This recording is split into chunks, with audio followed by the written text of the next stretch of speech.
shape our future. We came to feel the need.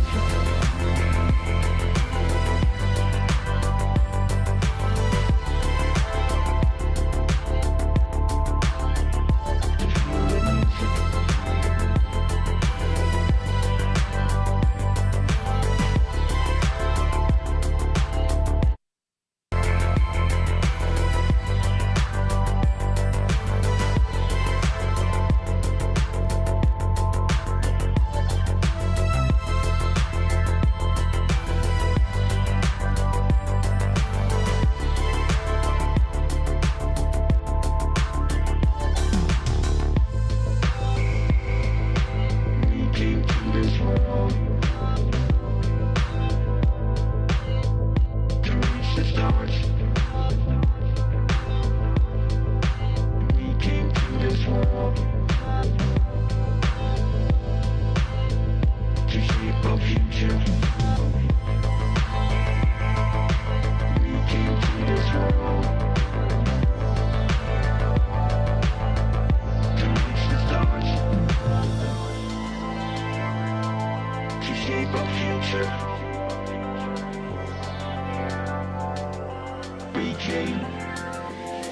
the need.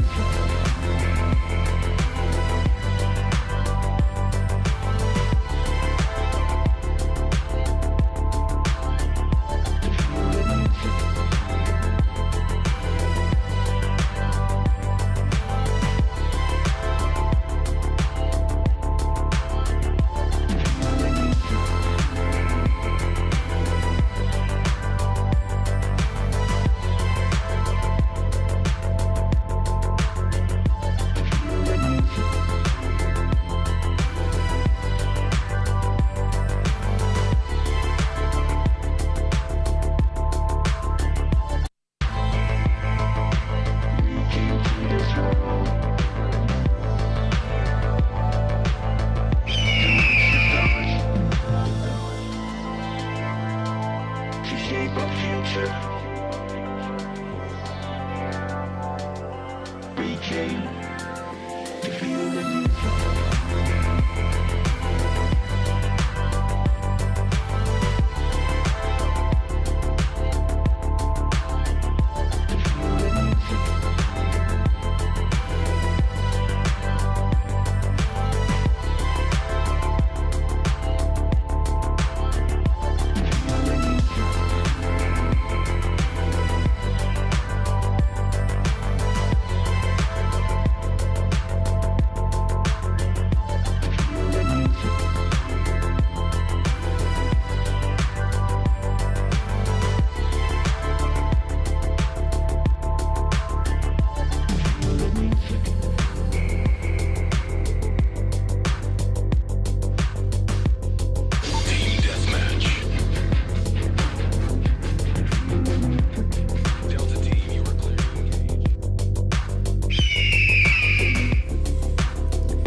You're watching TBPN. Today is Friday, September 5th, 2025.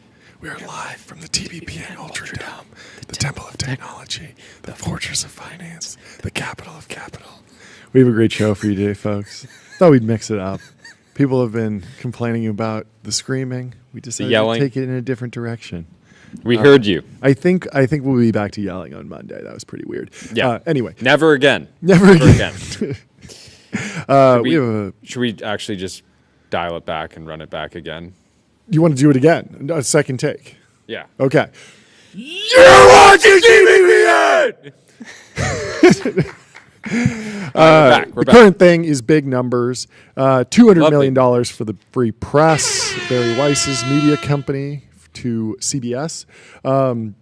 People did not like the quiet in the chat. They said, scream. We're back to $610 million for the browser company. We talked about that a little bit yesterday. Ramp hit $1 billion in ARR. Let's hear it for Ramp. Great hit. 600 billion in Meta capex. CapEx and $1 trillion potentially on the table for Elon Musk at Tesla.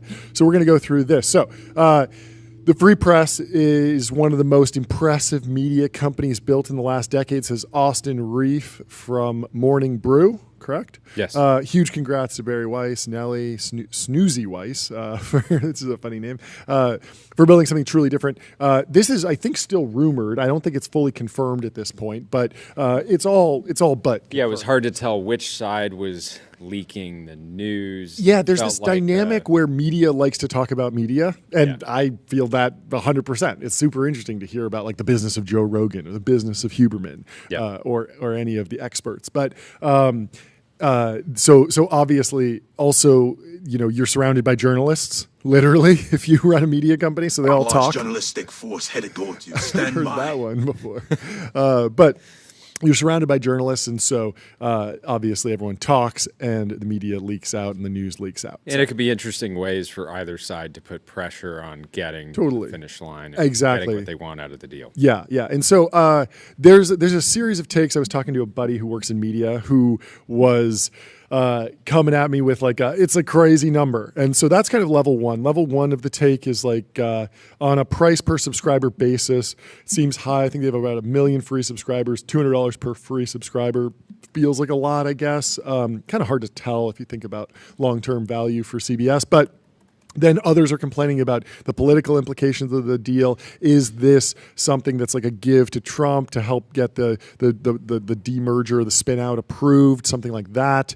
Yeah, and I mean, this is an $8 billion deal, this merger, and media companies are now entirely, like, media companies at their best are personality led. Yep. And paying $200 million to bring on, a face for CBS, one of the most important properties, makes sense. Yeah, that's my like level 3 like final take, which is that you sort of have to put aside the price per subscriber take, and you have to put aside the political implications of the take.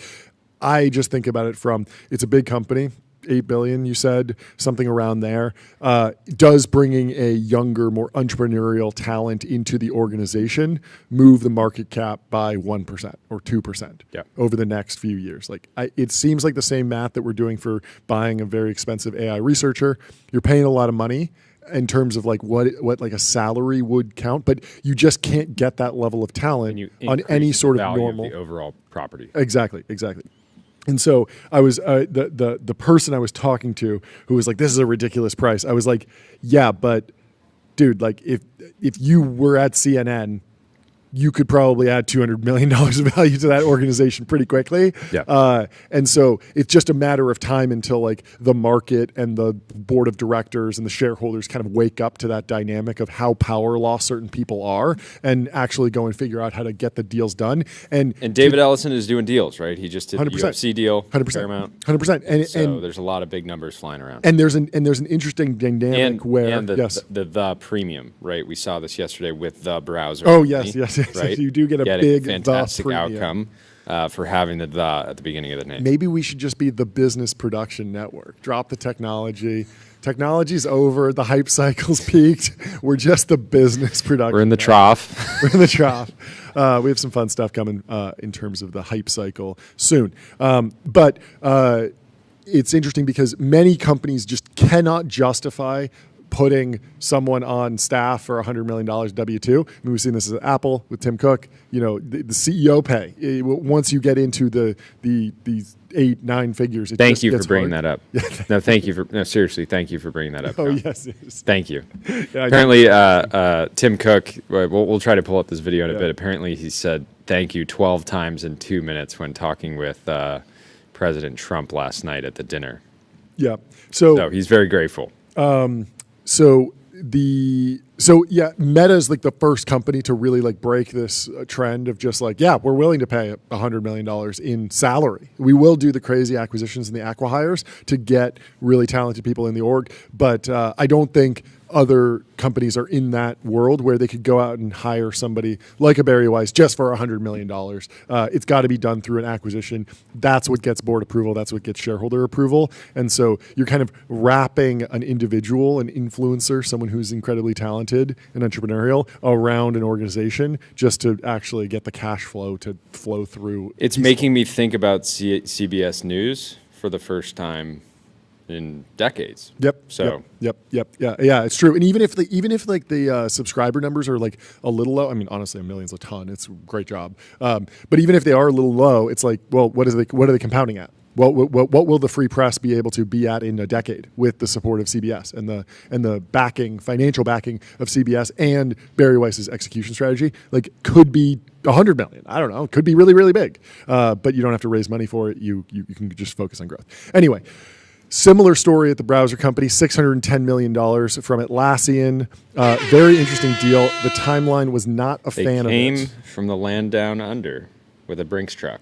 Yes, and so a lot of people are asking, is this some runaround by the Australian government to try and influence the browsing habits of Brooklyn hipsters? Yeah. I don't think there's much Try to that. Control the narrative. Exactly. Right? As a way to say, what if we could get all of the data from Brooklyn hipsters? Yeah. All of their browsing information. Yeah, they're known their communication. Yeah, they're known for drinking PBR. But what if every time they went to PBR on the Arc browser, the Dia browser, it just automatically rerouted them to Foster's? Yeah.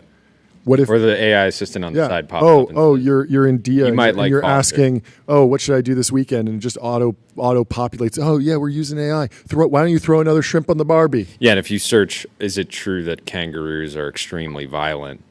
It'll start spinning it and saying, exactly. Actually, they're only violent when provoked. Provoked, yeah. They're actually quite peaceful. Yeah, your dog actually tried to barked at the kangaroo, and then the kangaroo went after it. Exactly, so exactly. I think this is really smart from Australian from the people pulling the strings in pulling Australia. The strings, yeah, right. Yeah, to get a little bit more influence over the Brooklyn hipster and the Arc and Dia user. Yes. Zeb did not like the acquisition and said, pull this up. Me uninstalling Arc as a certified Atlassian hater. There is a wild gap between the vibes. And so some people had this take that it was a vibe acquisition. They acquired better vibes with the next generation of founders. Arc I think this is funny, certainly has that. But I think that from what we've seen, Dia, they're going to continue to operate independently. I bet they're going to build some beautiful enterprise browsing experiences like they always have. Yeah, and they should build in Restream, one live stream, 30+ destinations, multi-stream, and reach your audience wherever they are. So you should be able to stream from your Dia browser, from your Arc browser.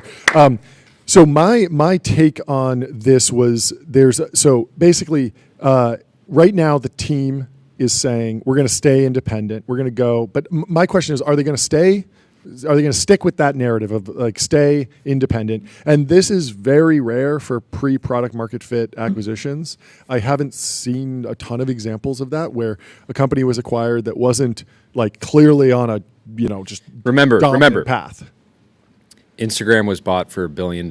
Yes. And almost everyone involved at the time thought that it was crazy. They did. Yeah, that is true. At the same time. It was like a key threat to Meta's business, right? Like the user growth was insane. I mean, I would love to look at the retention metrics for Dia versus Instagram, because it's totally possible. I don't know. Do you know how many DAUs or total downloads Instagram had at the time of acquisition? I know it was small, but was it sub 1 million? I feel like it might have been a little bit bigger. Can someone look that up? But basically, look that up, Tyler. I'm also curious about YouTube as well, because YouTube was bought for how many people were using YouTube? 3 times. And again, the dollar isn't what it used to be. Yep. Yeah. So when Instagram was acquired, estimated around 860,000, so less than 1 million DAUs. Okay. So DAUs though. Yeah, but still, I mean, we're in the same ballpark here. Very interesting. Instagram. People that have. Yeah. If DAUs is wildly different than than total downloads. Users. Okay. Yeah. But still, I mean, we're in rough ballpark where you could, at the very least, we have to take what Atlassian is saying and what the browser company is saying at face value. They are saying we're going to continue building this browser. We're in it to win the AI browser. We're going broad, we're going consumer. This is not, we're acquiring this browser, we're going to bake it into Trello and we're going to bake it into Jira. No, I actually disagree with you here. All the messaging was that they're not going to be focused on consumer. Like from Atlassian CEO was that we're going to build great enterprise browsing experience. Oh, okay. So there's nothing in there that I saw from the Atlassian side that said we want to win in the consumer. Oh, browser. really? Okay, interesting. Yeah, they know their business, right? Okay, yeah. And so it's very interesting. I can't imagine having like a work browser, but maybe that makes sense. I mean, people have work laptops, but I feel like the trend has been you have like one phone that you do work and life on, and then you have separate apps, and maybe you have an enterprise software product installed on your phone. But really, like the trend seems to be more people using like Gmail and Google email at work. And it seems like there's less and less like, oh yeah, like I have a separate work computer with a separate operating system. Chrome is very set email. up. Chrome is already very set up to have like profiles, like personal profiles and work. Yeah, profiles. I have two. I have a personal one and I have a TBPN one. So I don't know. Yeah, we'll have to see. I mean, the founder is saying like we're going to keep working on Dia, but maybe that means in the enterprise context. Anyway. We'll have to keep an eye on like where they wind up going. So Mike said, again, I said this yesterday, with Dia Browser, we're going to collectively redesign the browser to help knowledge workers kick butt in the AI era. And so that to me kind of reads a little prosumer, right? I don't think they're, but it feels like very much oriented towards people that are working in the browser. Oh, yeah. OTP says, get Sagar on here to give pushback on TFP. Bye. He's going postal about it. I should text him and see if he wants to hop on. We'll definitely get him on when he's ready to go live and rip some takes. I also invited Barry Weiss. I'd love to hear her side of what's going on and what her plan is. It's a fascinating story. Of course, like these are still like leaks, so most people don't want to talk until there's like finalized information. Yeah. Anyway, if you're trying to design a browser, you got to do it in Figma. Think bigger, build faster. Figma helps design and development teams build great products together. Get started for free. And the third big number of the day, Ramp has crossed $1 billion in revenue. Sheesh, says Tyler Hodge. A key question is whether it's gross revenue or it's net revenue. I think it's gross revenue. Or he goes back and forth on this. But anyway, they've been on a tear. As David Senra likes to say, it's a great example of taking a simple idea and doing it deadly seriously. Taking a simple idea deadly seriously. I think David was quoting someone, but I attribute everything to David's now. We should pull up these videos from the dinner at the White House last night. I only have one question for Eric, which is the job finished? So we will figure that out today. You're gonna call him? He's busy. I'm gonna. All right, play this video. Oh yeah. Tim Please. Cook, you've done an incredible job with Apple, little company called Apple. Thank you, Mr. President. Very, very few people have been able to do what you've done. Congratulations. Please. Thank you, sir. That means a lot to me. Two thank I want to yous. thank you for including me Three. this evening. It's incredible to be among everyone here, particularly you and the First Lady. I've always enjoyed having dinner and interacting. I want to thank you for setting the tone such that we could make a major investment in the United States and have some key manufacturing, advanced manufacturing here.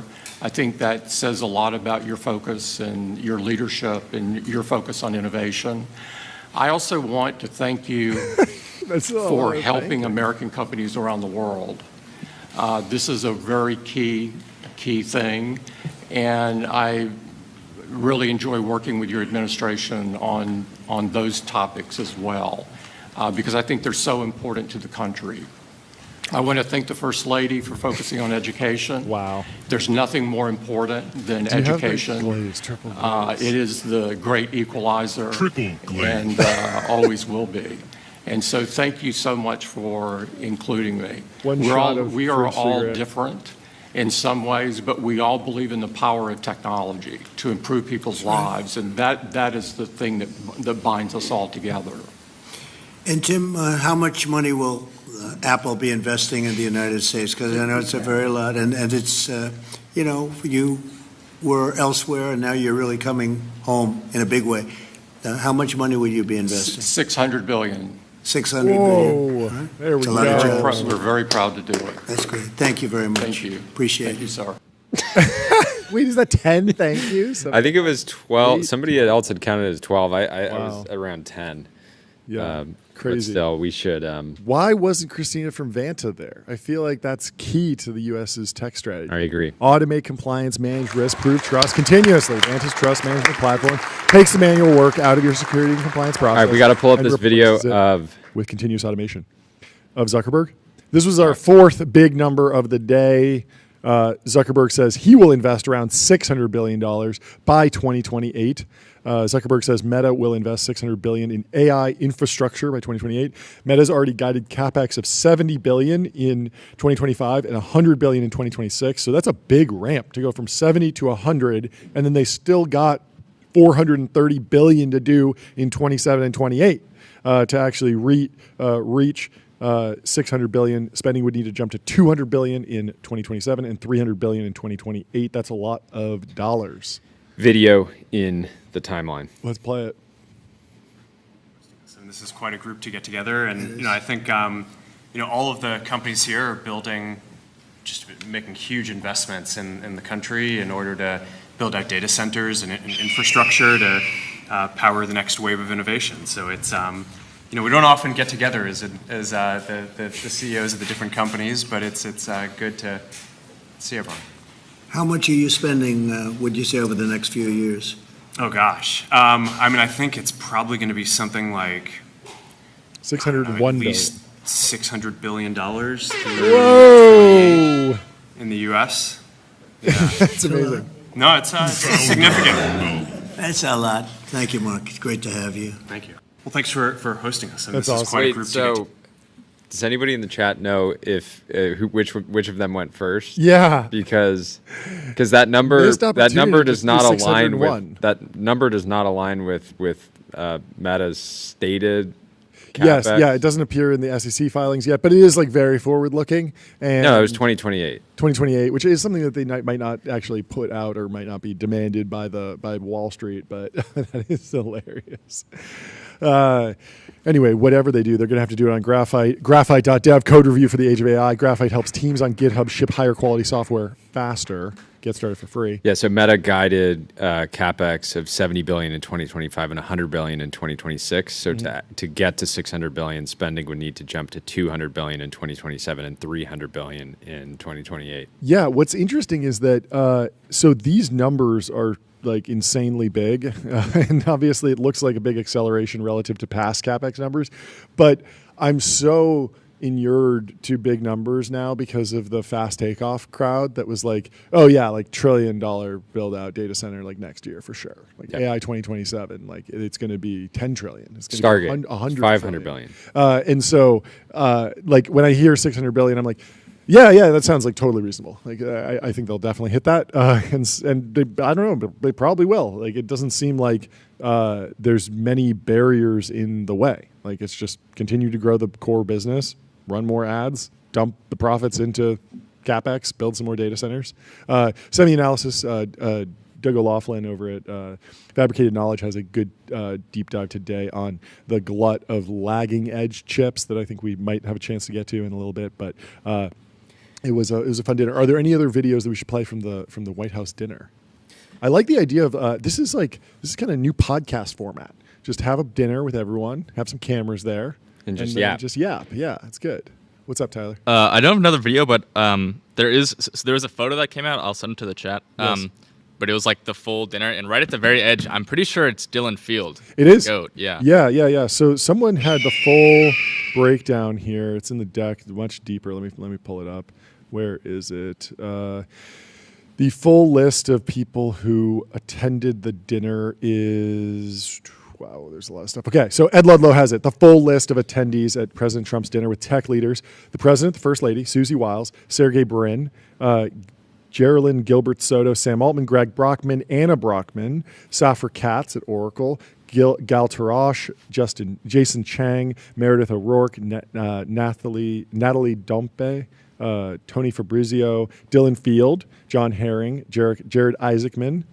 Jared Isaacman, I guess he was missing one. Yeah, Elon didn't go, but Chamath. isn't Chamath is in here. So Sunny Madra, Satya Nadella, Chamath Palihapitiya, Sundar Pichai, Mark Pincus, Vivek Ranadive, who owns the Golden State Warriors, and I believe Vivek Ranadive is the guy who worked with Chamath on the first SPACs, and Vivek Ranadive kind of like pioneered that format almost.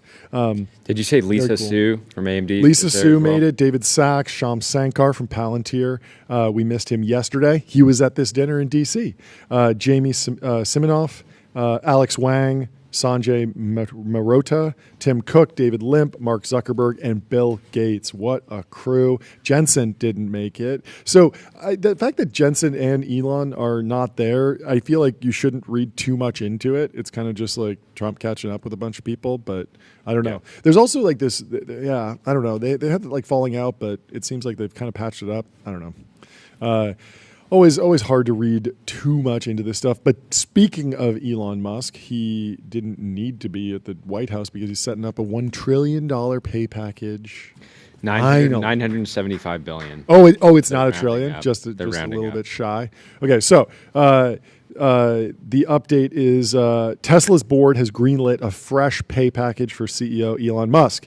If he hits $400 billion in adjusted EBITDA, he deploys 1 million robotaxis for commercial use, ships out 1 million energy storage units, produces and delivers 20 million vehicles, secures 1 million of ongoing FSD subscriptions, aim for a $8.5 trillion market cap. The golden commit to retrievers at are barking. least 7.5 to 10 years in the CEO role. The starting share price is $334.09. The package includes 12% of company stock divided into 12 segments. And so Signal says this is a masterclass in how to design incentives. This deeply ties Elon's upside on the world radically improving. If he actually hits those milestones, the value unleashed for society dwarfs his payout. Most CEO comp is rent seeking. This is moonshot seeking. I completely agree.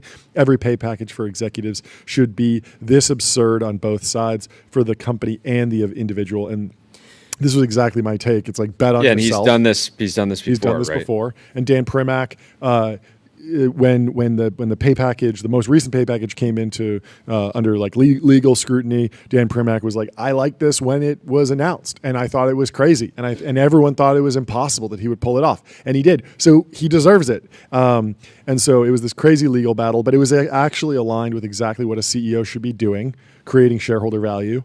This should be a model for CEO comp going forward, in my opinion. There's another side of this, which is increasing a founder CEO stake by doing aggressive stock buybacks. But this is a way cooler because it incentivizes bold investments and huge capex on factories, moonshot technology gambles, and generally thinking in decades. So I'm super stoked about it. I think it's good. I hope it holds. It's a good way to signal. I mean, they're very much signaling to the base, We're going. the Tesla army, Yeah. that there's a lot of potential upside. Totally. Chris Camilo said earlier, been tracking XAI's accelerating cash burn, flattening user growth, monetization, and fundraising struggles since the beginning of this year. And I don't see how they last another 12 months without a Tesla or Elon bailout.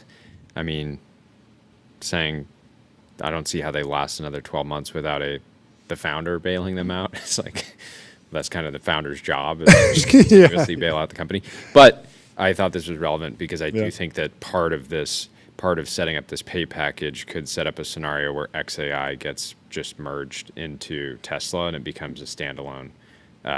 It just all gets rolled in. Yeah. I mean, Tesla has, Carpathy worked there. Like, it's a fantastic AI organization, and it makes sense that there would be a lot of overlap in what they do. I guess there's probably, and I mean, if less X, the Everything app, was part of a public company again, how is that not? How does that get valued at less than $8.5 trillion? Right. That's a good and point. so with Elon having that ace up his sleeve, fact that we're all addicted to this app. Yeah, I mean, I guess it's good that there's other milestones in there that you can't just like merge everything together, because if you merge It is SpaceX funny to and think about some of the XAI, different milestones. Though Yeah. it's like shipping out 1 million energy storage units Yeah. feels like wildly like. Pretty Does this simple. even It's need like to batteries. be included if you're going to deploy 1 million robotaxis for commercial use? Yeah, that one seems a little bit. I don't know. Easy sandbag. Who knows? I like. Yeah. Well, notably missing. What about post more tweets? Post some bangers. I would like to see 1,000. I want to see him go viral. I would say 1,000 people a day marrying Ani. Oh, okay. That's the milestone. That should be in there too. Anyway. On Chamath, people were making fun. QCap has Chamath at the tech leaders dinner last night, and he's Drake on the basketball team, the Kentucky basketball team, fully suited up. He's there with Sachs, and Yes. he's big in Grok. Oh, is he? Oh, GROQ. Yeah, that's Yeah. right. That's right. Yeah, that makes a lot of sense. And Rune had a good kind of contrarian take on the Chamath hate. He says, young heads don't know that Chamath initially had his come up as the VP of growth at Facebook. While the app grew from 50 million to 1 billion users, they invented people you may know, which preternaturally predicts who your friends are, the concept of MAU, etc. All this stuff is in the water at any internet company now. More important, yes, he basically invented growth, the entire idea that you can treat app growth as an empirical A/B tested science. And we talked to a designer on the Facebook team at the time, and it's so easy to zoom out and look at Facebook as like, oh, it was like just a foregone conclusion that they would win everything and just completely dominate. But there were moments where growth I love did. Jason popping in here in Yeah. the comments saying it's his birthday party, dummy. Yeah, it's He good. just turned 49. Oh, he did? Yeah. No way. That's amazing. What a birthday party. That is, where else would you want to be? That seems like a great time. Yeah, people were having fun, making fun of Chamath, but why not have him be there? Makes a ton of sense. I love this post from Morgan. Should have gotten the other crew in there. Should have gotten Jason and Friedberg the invite. Anyway, what was the next thing you want to pick? Oh, This yeah. one. 3-way deal. Elon is What is this? deal making Between This is XAI, and Tesla? No, I Yeah, mean yeah. this is it's Ed Ludlow over at Bloomberg saying Tesla's board has proposed a new pay package for Musk and proposed the authorization of investment in XAI. Oh, sure. The board is looking at investing. Remember, SpaceX already invested in XAI because Yeah. they had to get exposure. Yeah, we saw that like complicated web of Elon companies, how they all link together. Maybe you just got to merge them all Pure together. play, Just pure play. pure play. Elon, Holding company. Yeah. send it Elon to Inc. 10 Send it trillion. to 10 trillion for sure. Yeah, I mean, like Elon's like done like kind of these zombie mergers before with Solar Cities. I mean, some people frame that as a bailout and didn't hurt Tesla. The stock went on an absolute run, and it was great. Just a flesh wound. And I never really understood why Solar City wasn't more successful, because it feels like solar. You talk to Casey Hanmer, he's like the biggest solar maxi, and all of the like scientists, all the experts that I trust, say that solar is going to continue to grow, extremely valuable, extremely important. But it seems like we've just been Solar City specifically, and basically any American solar company has been kind of going to economic war with China, and China's been like dumping cheap solar panels on the market continuously. So you need a company like Tesla to maybe subsidize that for a while until the U.S. government comes around to some sort of regulation on like what exactly are we going to do about it to create like more of a level playing field. Either we're going to subsidize or we're going to like put tariffs and taxes on their exports to get them back into what they actually cost, instead of just letting another company run roughshod all over the American solar This is industry. interesting. Ed Ludlow also was sharing that Musk must also help craft a CEO succession plan to unlock the final tranches. Will Maximus Trump be old enough? What's his name? X. There's a few. There's a few wild names. It's got to be a hereditary dynasty, right?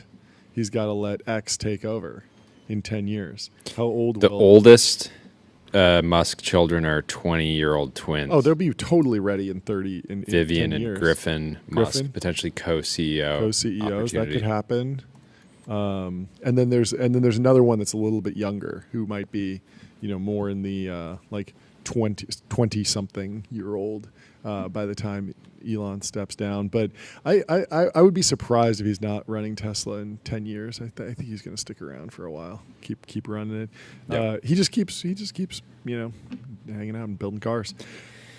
And this is just fantastic news for people like Gary Tan, who've been saying we need more trillionaires.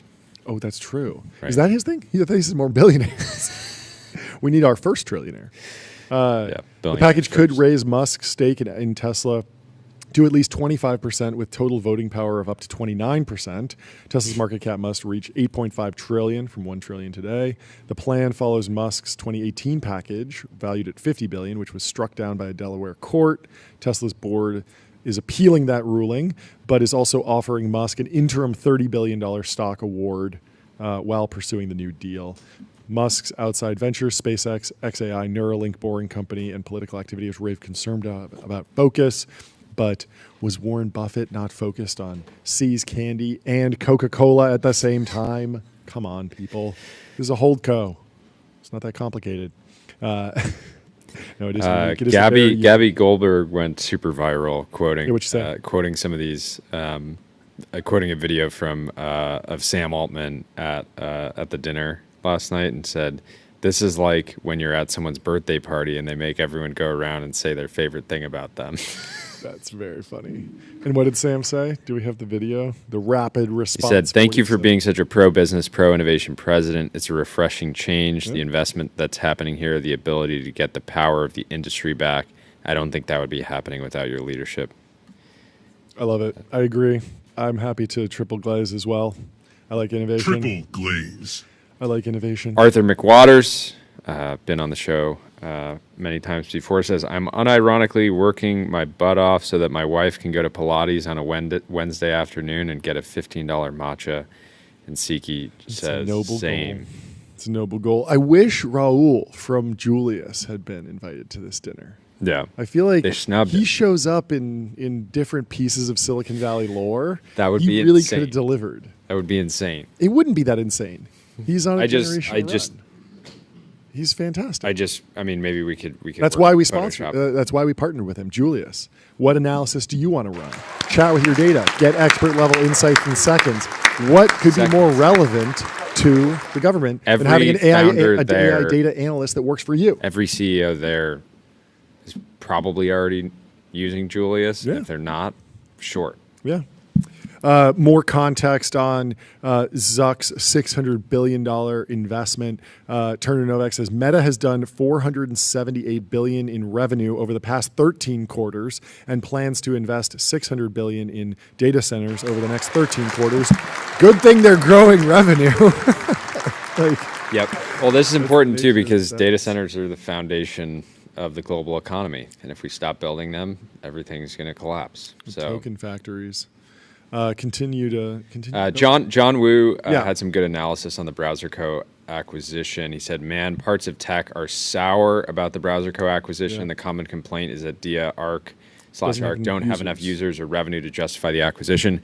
First, I think this line of BITCHing assumes that Atlassian's corp dev team are dingleberries. Dingleberries down under, when in fact they're elite and one of the most disciplined and successful M&A units in tech. That's super legit. Rationally integrating products into the existing product suite and otherwise protecting independence when merited. Trello, Loom, OpsGenie, AgileCraft, many others. Second, I think this is part of some ridiculous coping narrative that some VCs and founders inhabit, which is that having differentiated product vision, assembling a world-class team that ships, and being an incredible storyteller and salesperson is somehow easy. That's a really good Maybe point. you have more revenue. Maybe you have more users. Guess what? The market doesn't give an F.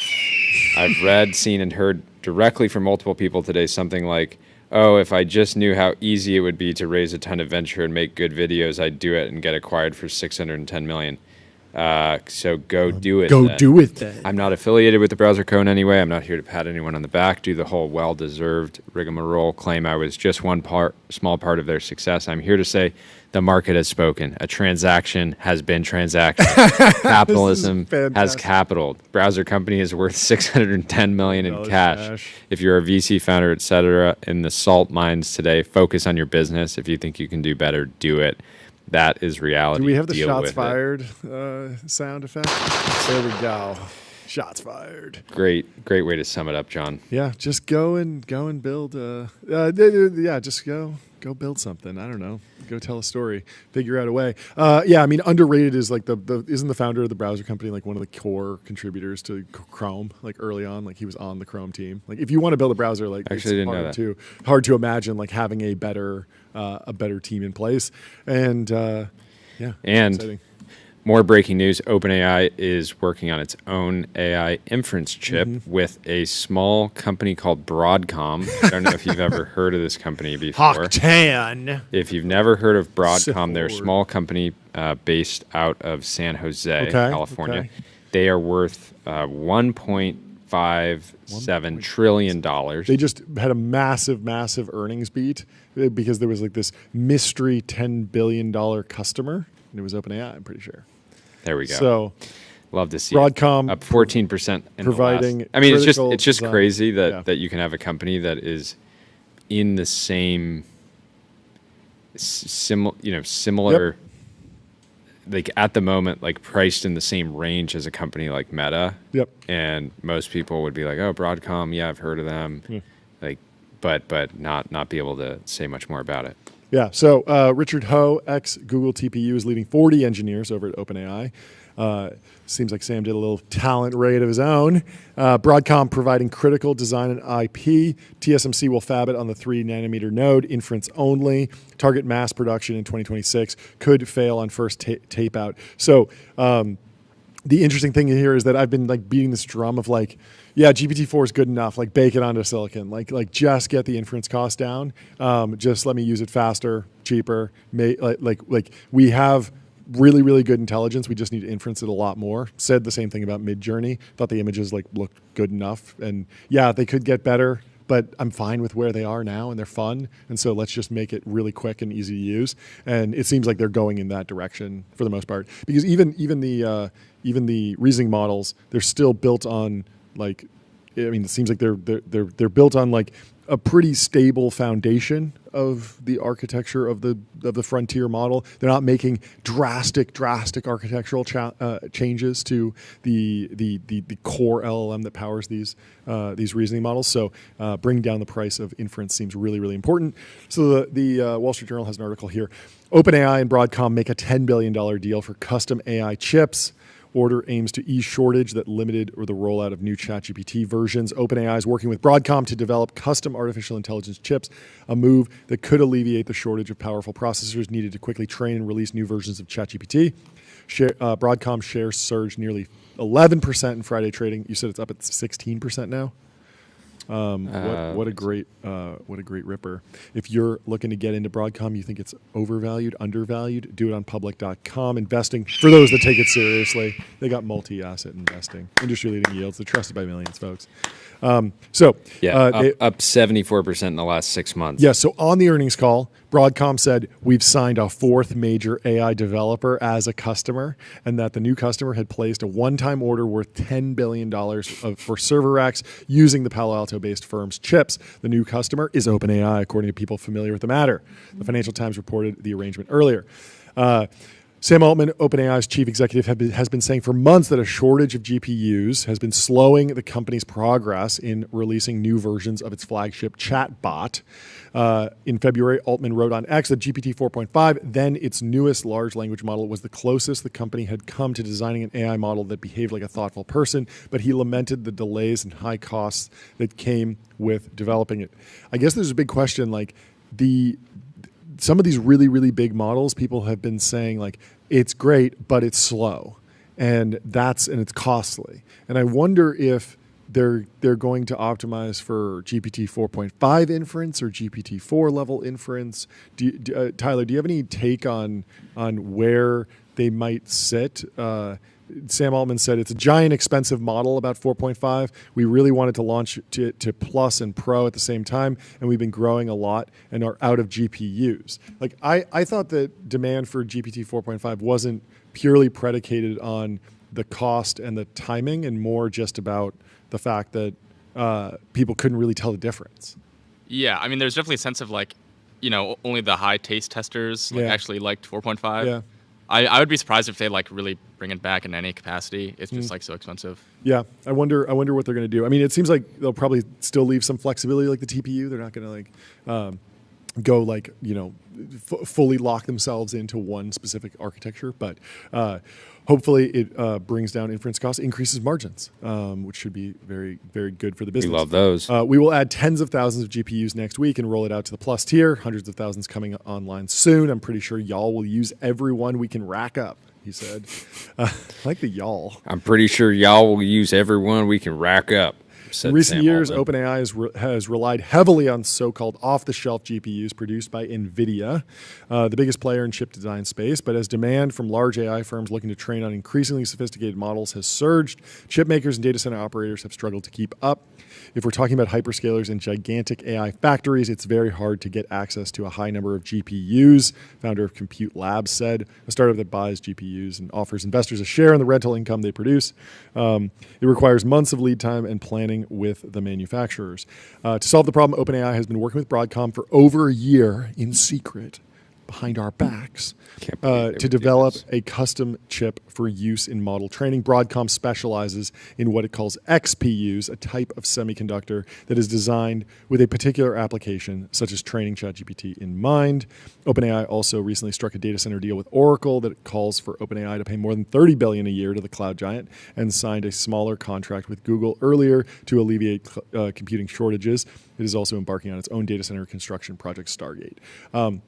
And so this is just another example of like, wow, they haven't made that much in revenue, and they're committing to all these spends. It's like, well, they're growing very, very fast, and they plan on setting themselves up for success and high margins and more growth ahead.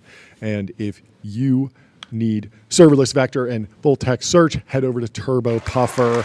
Search every byte. We puffin'. It's built from first principles on object storage. It's fast, it's 10x cheaper, and it's extremely scalable. You can get started. Be like Cursor, Turbo Puffer. Notion, Linear, Superhuman, and many more. Yes.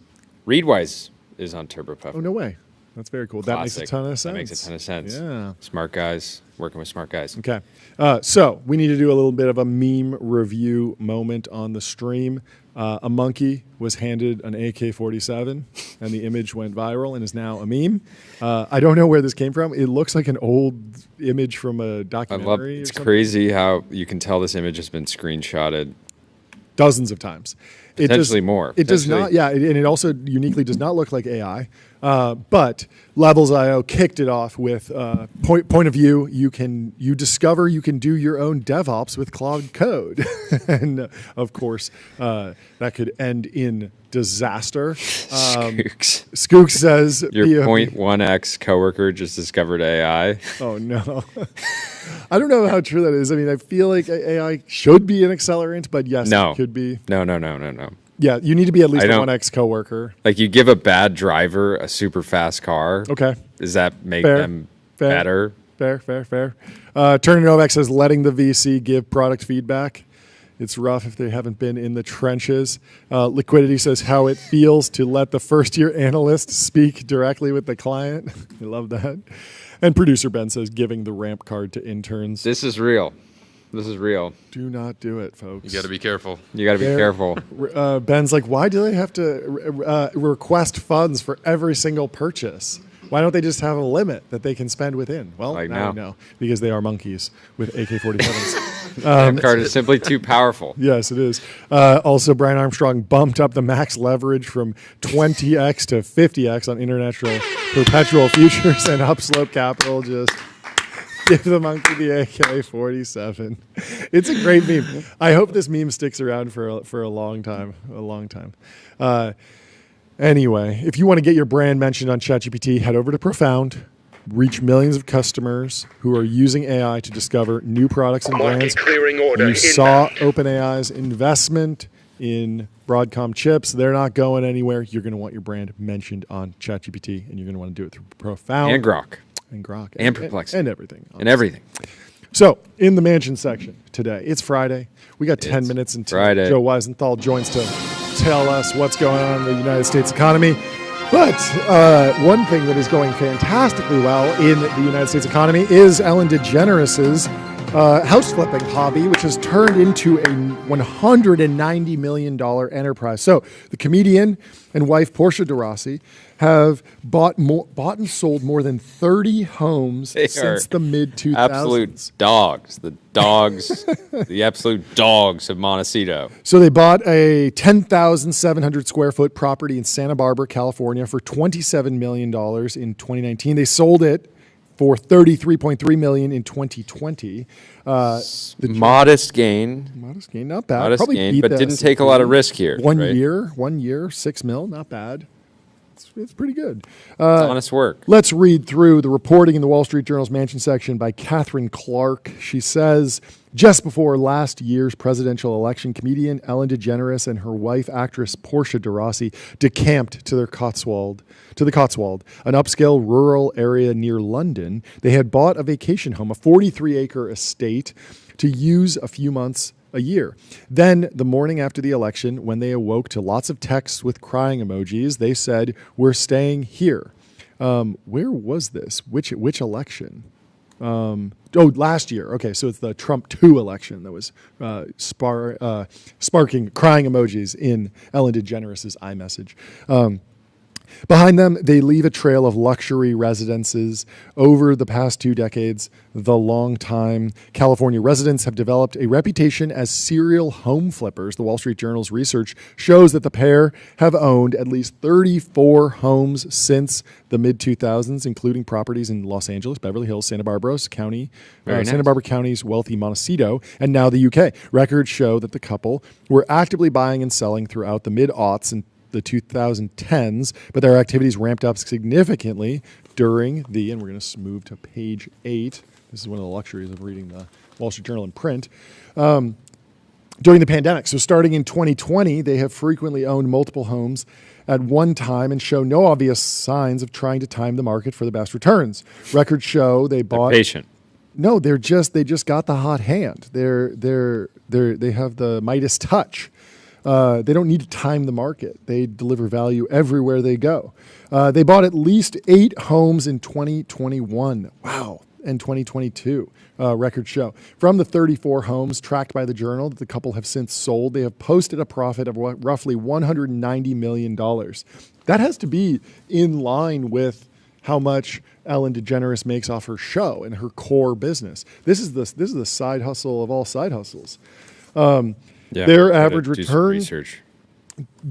return based on the original purchase price and the subsequent sale price is about 37%. Not bad. You need to raise a fund. Let me in. I want to be an LP in this. The degenerate home buyer. Flipper, but not very degenerate. I mean, who knows? Probably a lot of leverage involved, but it's paying off. There's some degenerate gamblers that actually make a lot of money. That's right? true. That's doesn't true. mean that they're not being a So little wild. the pair's business manager, Harley Newman, said DeGeneres' real profits are much more modest once the costs of renovating are factored in. "I would love her to have made that big of a killing," he said with a laugh. Forget about the real estate agents and the escrow and title people, the costs of contractors and designers and the army that comes in once we've closed. It takes a village. He said those numbers don't account for what DeGeneres spends on furniture that is usually included with the sale. None of the furniture is inexpensive, he said. She takes the art off the walls, but everything else gets sold. Newman said 34 is an underestimate, saying he probably thinks she has bought and sold at least 50 homes since he's known her. Love it. Buying them in trusts. Yeah. Secretly. Very hard to buy a home secretly. It can almost always be discovered. The Wall Street Journal, I mean, they uncovered 34 of 50 or so.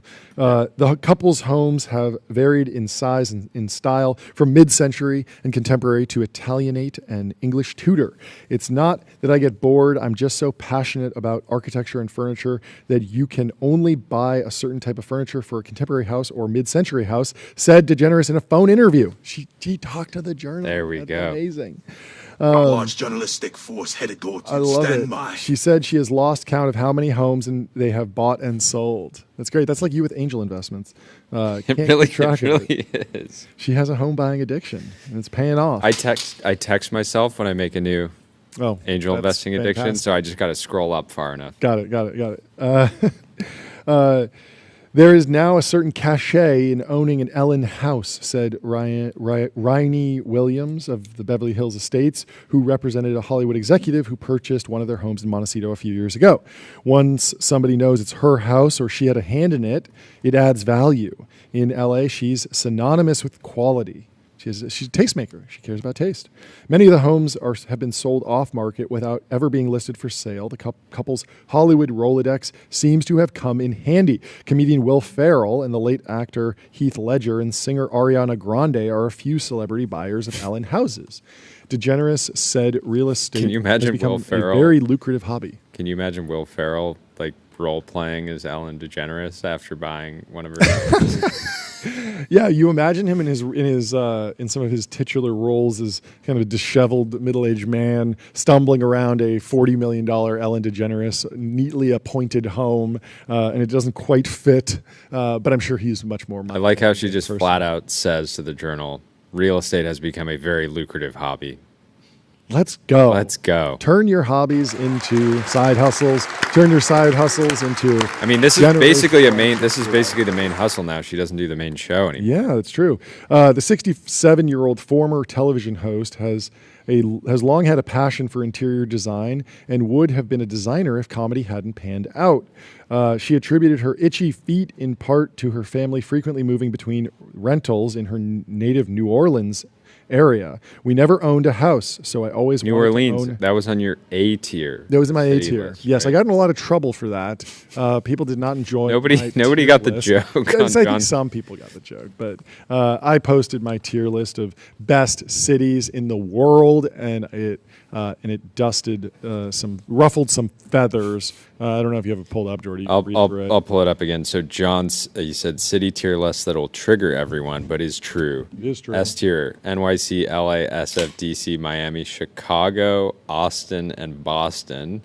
A tier: Seattle, Nashville, Vegas, New Orleans, Detroit, Bakersfield, and Reno. love And then Reno. there was nothing in the B and C tier, and then Yeah. D was, of course, London and Paris. Yeah. And then F was Rome, Berlin, Tokyo, Dubai, Hong Kong, Barcelona, Sydney, Buenos Aires. So I mean, I just basically, think if about it somebody said, "John, I'm going to Sydney. I'm going to see the opera. Do you Yeah. want to come?" I'd be like, You'd be like, "Sorry, I'm in I'm going to Bakersfield that weekend." Bakersfield, yeah. And then if somebody said, "Hey, Hey, do all you wanna expenses pop over paid trip to Paris." you say, "Sorry, I'm actually in the biggest little city, Reno." Reno, exactly. I would prefer to be in Reno. Anyway, we had some fun with that. Well, we have our first guest of the show, Joe Weisenthal, on the phone, On the phone. wired on the play. We got Joe Weisenthal. Pull up this picture that we just commissioned of Joe. There we go. Can you That's hear me? real. And it's a real picture. Yeah, can you hear me? Yeah, Yeah, you we can hear sound you. You look, fantastic. you sound as good as you look. I understand Yeah, why that's you didn't me. want to do I had full a very- reveal. Yeah. Yeah, I had a very active summer. I didn't want to reveal it to everyone, but happy to have you with the exclusive on my new look. That's fantastic. Incredible. Always great to catch up, and always I'm surprised you're away from your terminal on a day like today. But Yeah, I'm it's Jobs glad. Day. It's the Super Bowl. It's Joe's. It's It Joe is Day. the Super Bowl. You know, it is the Joe Day. It is the Super Bowl day. It is the Jobs Day. You know, after 8:30, you know, obviously there's the initial hit, and then there's the rush, and then there's the market reaction. And as much as it is the Super Bowl, by the middle of the day, I'm already like, okay, I'm good for the day. I had such a high from following the numbers and seeing all the reactions and reading all the tweets, et cetera, that it's like, all right, I can sort of run some errands in the afternoon on Jobs Day. There Yeah. we go. Well, So- thank you for squeezing this, Aaron. So yeah, take us through the numbers. I mean, the market reaction. Sure. The Dow is down Yeah. 0.5% right now. Nasdaq's off Yeah. 0.23. Bitcoin's up 1%. Yeah. So Yeah, it's an interesting. So, like, the number was not great, obviously, coming in solidly below expectations. I think everyone sort of had a feeling there was I think there's just been a lot of anxiety about the state of the labor market right now. People talk about the so-called whisper number, where it's like, okay, here is the forecast that Wall Street has, but here's what everyone sort of really thinks. It's pretty clear that I think a lot of people just sort of thought it could be a miss.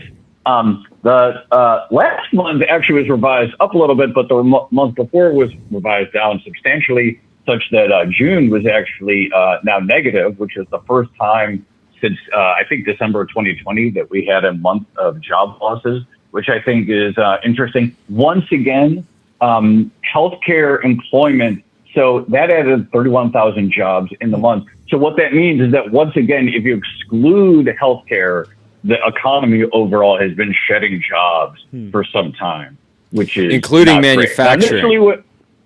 Yeah, so manufacturing employment down 78,000 so far this year. It was another decline this month. Look, like, this is what I would say about manufacturing, which is that I wouldn't let's say a tariff strategy were going to work in the long term, and we were going to have this sort of, strong reindustrialization of the United States economy. I wouldn't expect it to work right away. I mean, the tariffs were unveiled on April. But what we can say is that so far, those numbers, to the extent that this is a real priority of the administration or policymakers or others, to the extent that this is a real priority, it's clearly going in the wrong direction in 2025. yeah.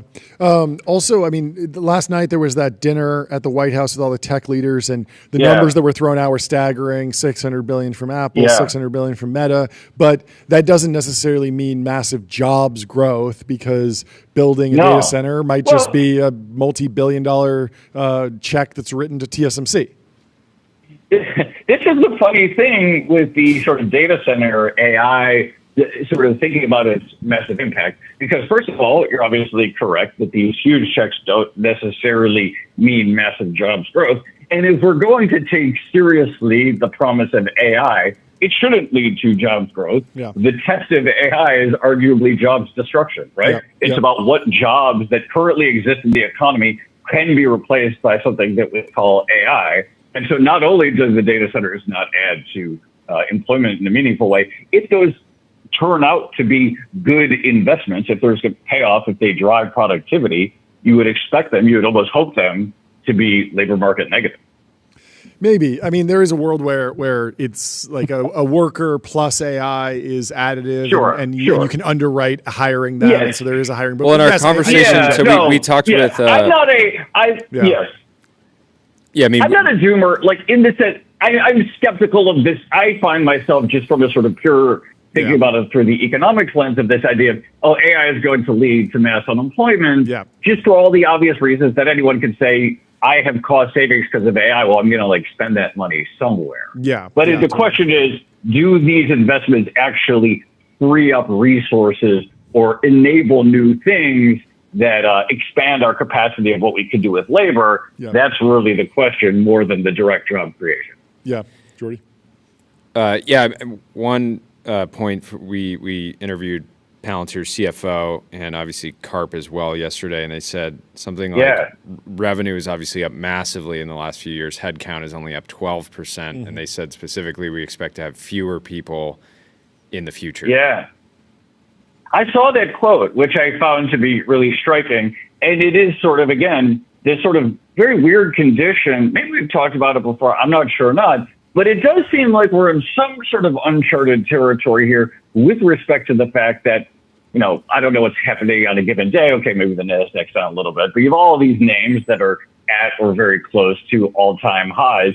Any other time in history, I think, where you're talking about some sector near all-time highs, you are also associating it with a massive expansion of, or at least a significant expansion of headcount. Typically, this is just sort of how it is in any industry, tech or otherwise. You intuitively link stock performance with headcount. And so it's interesting that here is a situation in which not only is is this being articulated, this sort of divorce between revenue growth and employment growth. But also, it's not just a theory. It's clearly been happening in the industry for some time. Yeah, I wonder what Trump's like bull case is. I haven't heard him kind of reconcile what's going on in AI and reindustrialization. There's like broad strokes of like, let's bring back the jobs. There's not a lot of early evidence of that, but I'd be interested to hear from people in the administration about just like, paint me a picture of what it actually looks like. What does the American jobs economy look like in 4 years if everything plays out like you want? Like, what are people doing? Because it does seem like that we're going through a period of change. I don't know. What about? I mean, I do. I think in defense of the administration, right? A lot of people are. I think people all over the place are scratching their heads over this question, because what I think people want, or what the dream is when they close their eyes and they want to see an economy in which you don't have to be an absolute superstar computer science PhD from Carnegie Mellon or whatever, or Stanford, to get a great job. There should be some sort of broad middle of decent employment, whatever it is. And in defense of the administration, I don't see many other people anywhere articulating, well, what that ultimately, what sectors or what ultimately drive that sort of employment abundance, so to speak. Yeah. The youth unemployment data as well is absolutely brutal. Bloomberg Economics had a chart showing it basically ramping in a way that it hasn't. Its youth unemployment is rising at the fastest pace in the past 15 years, other than the pandemic, sitting at what's the number, 10.5% between the ages of 16 and 24. Yeah. No, I think it's important. So there has been this debate in the labor market, which is very important and interesting, which is we know that the pace of job creation has slowed. No one is disputing this fact. Every month, it's just the number of new jobs in the United States is going down. Then the question is, well, maybe some of that is because of the changes in immigration practices, or maybe some of this has to do with just sort of normalization of the economy after a crazy few years. And so maybe some would argue that the pace of job creation slowing down does not automatically say, okay, we're heading into a recession. That being said, the question then, the test then becomes, all right, what about just the ability to get a job if you want one? Yeah. And that's sort of essentially what the unemployment rate is. But it's interesting to watch some of these demographics that historically are sort of more marginal, more vulnerable. The youth unemployment rate is one. The Black unemployment rate is another. That was at its highest since October 2021. And so even though the headline unemployment, 4.3%, still pretty low by historical standards, what we're seeing is this deterioration of the job finding ability for some of these sectors of the economy that tend to, maybe the sort of first to let go, or some of these more marginal segments of the labor force. Is there a narrative coming together about what's driving the healthcare employment numbers and the healthcare job growth? Because it feels like a lot of our elders are moving beyond UNC status. I mean, there weren't massive layoffs. It's the post-UNC America. No. Because, I mean, there weren't a lot of healthcare layoffs during COVID. If anything, those are the people that kept their jobs. And then healthcare isn't particularly sensitive to interest rates. Before we get into this too much, I mean, I think the big thing is CEOs broadly, even if they're seeing massive revenue growth, it's hard to go out on an earnings call and say, we're seeing massive efficiency gains. We're leading in AI in our industry. We're getting all these benefits from AI, and then be like, well okay, so our employees are getting so much more efficient, and then be like, well, you also are ramping. Why are you ramping headcount the same way? Right.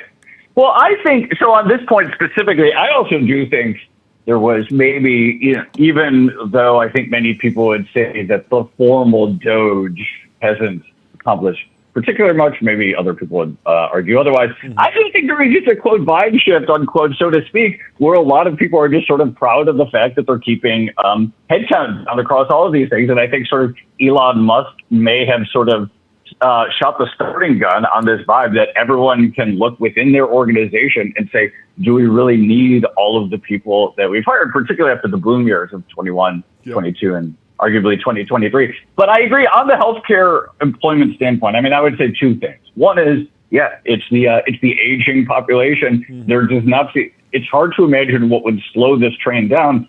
I guess it's slowing down a little bit because, of course, there have been some of those Medicaid cuts to Medicaid growth, et cetera.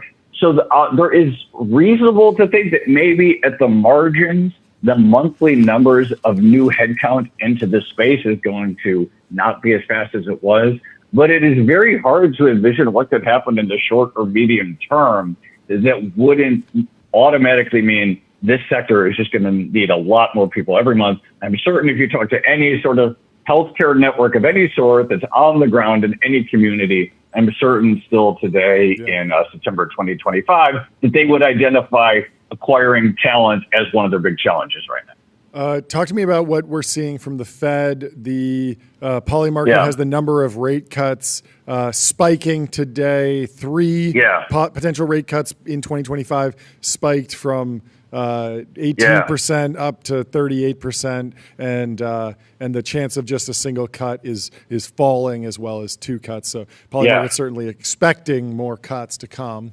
And most people pricing. I mean, it's pricing cut. So, yep. Yes. So I think, it's funny. The last time I was chatting with you guys, it was from Jackson Hole. And that was a really interesting moment because if you talk to a lot of the regional Fed presidents, they're like, I don't know, like there's still inflation still looks kind of warm. It's not totally obvious that cutting cycle, or certainly an aggressive cutting cycle. But you said, I remember you said the labor market is clearly softening. This is the case for cuts. Like you said that line. And Powell laid that out. Thank you. If I said something smart, I appreciate you remembering it. But Powell's speech at Jackson Hole, I called it.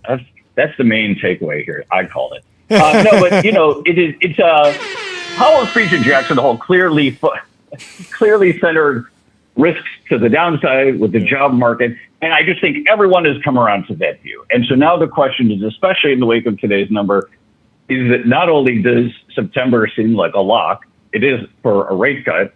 I think the decision's in like 10 days. The question is, could they go 50 basis points? Could they go aggressive, kind of like they did last September? And then also, I think October, which people thought, well, maybe they'd take a pause after a rate cut. That is now perceived as a good chance. So I think this sort of world really is coming around to arguably the Powell and then the Christopher Waller view. He's probably been the most dovish of the Fed governors over the last 6 months.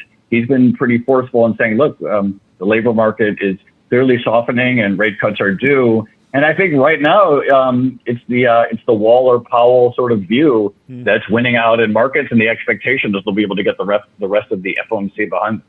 Do you have any insight into what's going on with the Treasury doing a bond buyback to lower yield? Someone in the chat is joking that they're printing money to buy back printed money. I don't know if that's real. Same old. To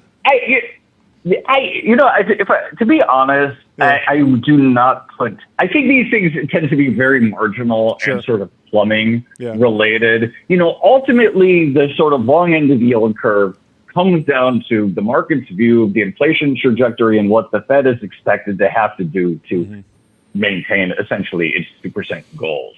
Some of these Treasury moves, they may have to do with liquidity, et cetera, but my advice to people when I've encountered these topics in the past is that generally these things are somewhat noise, and to keep your eye on the ball about what's happening in the economy over the medium term and how you expect the Fed to respond to it. So what's the next date on the calendar that we need to be tracking? Is it the next Fed meeting that's the big news, or is there going to be more data?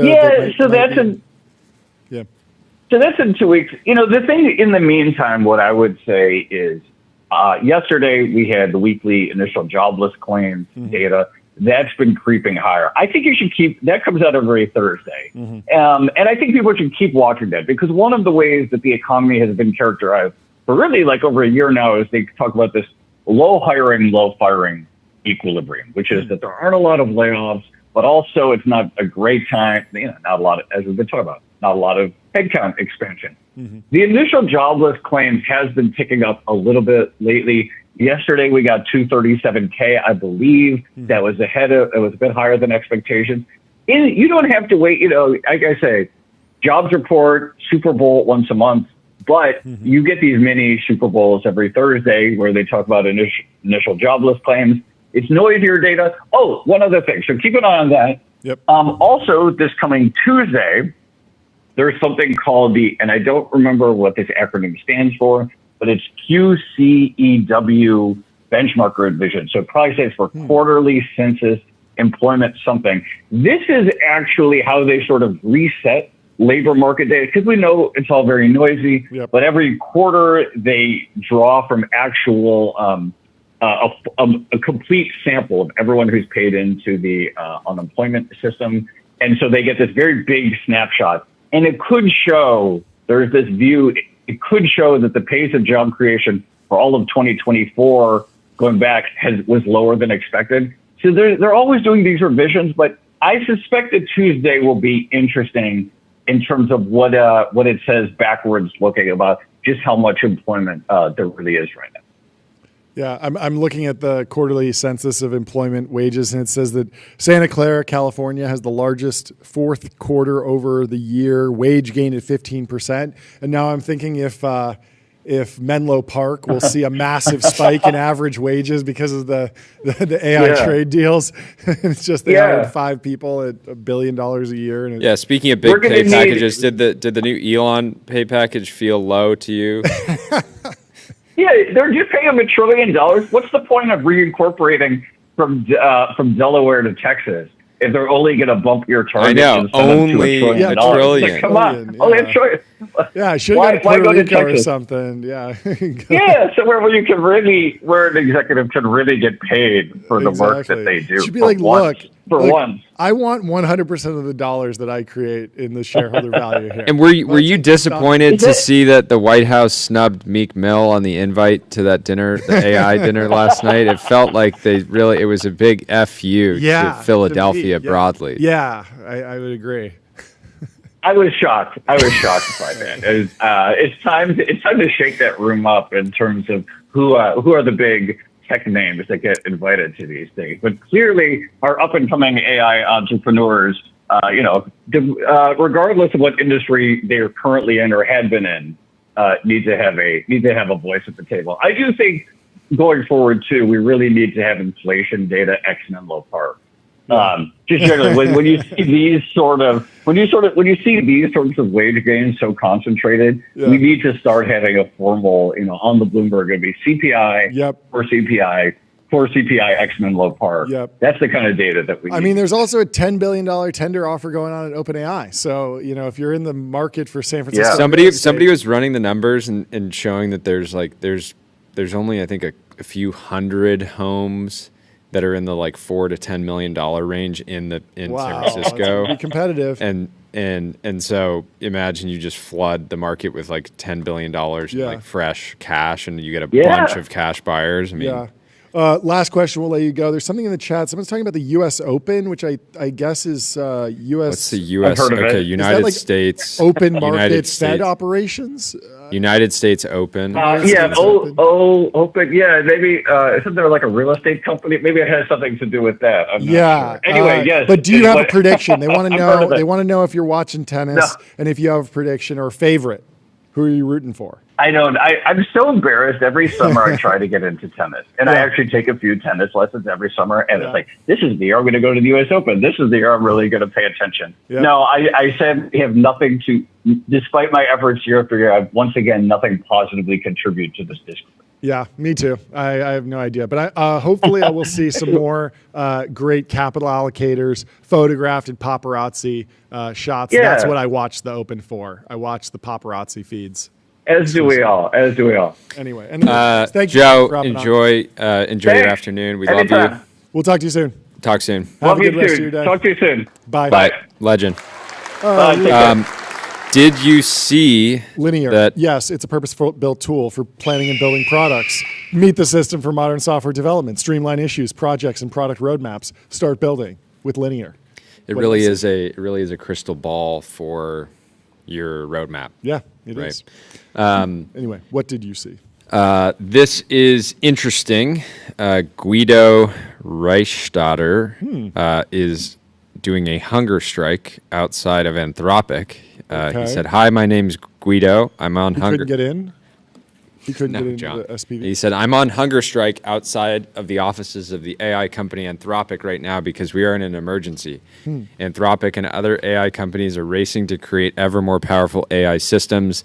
These AIs are being used to inflict serious harm on our society today and And he threat got to rate inflict limited.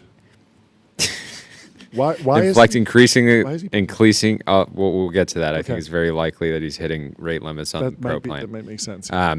And threaten to inflict increasingly greater damage tomorrow. Experts are warning us. Okay, we're going to trust the experts here.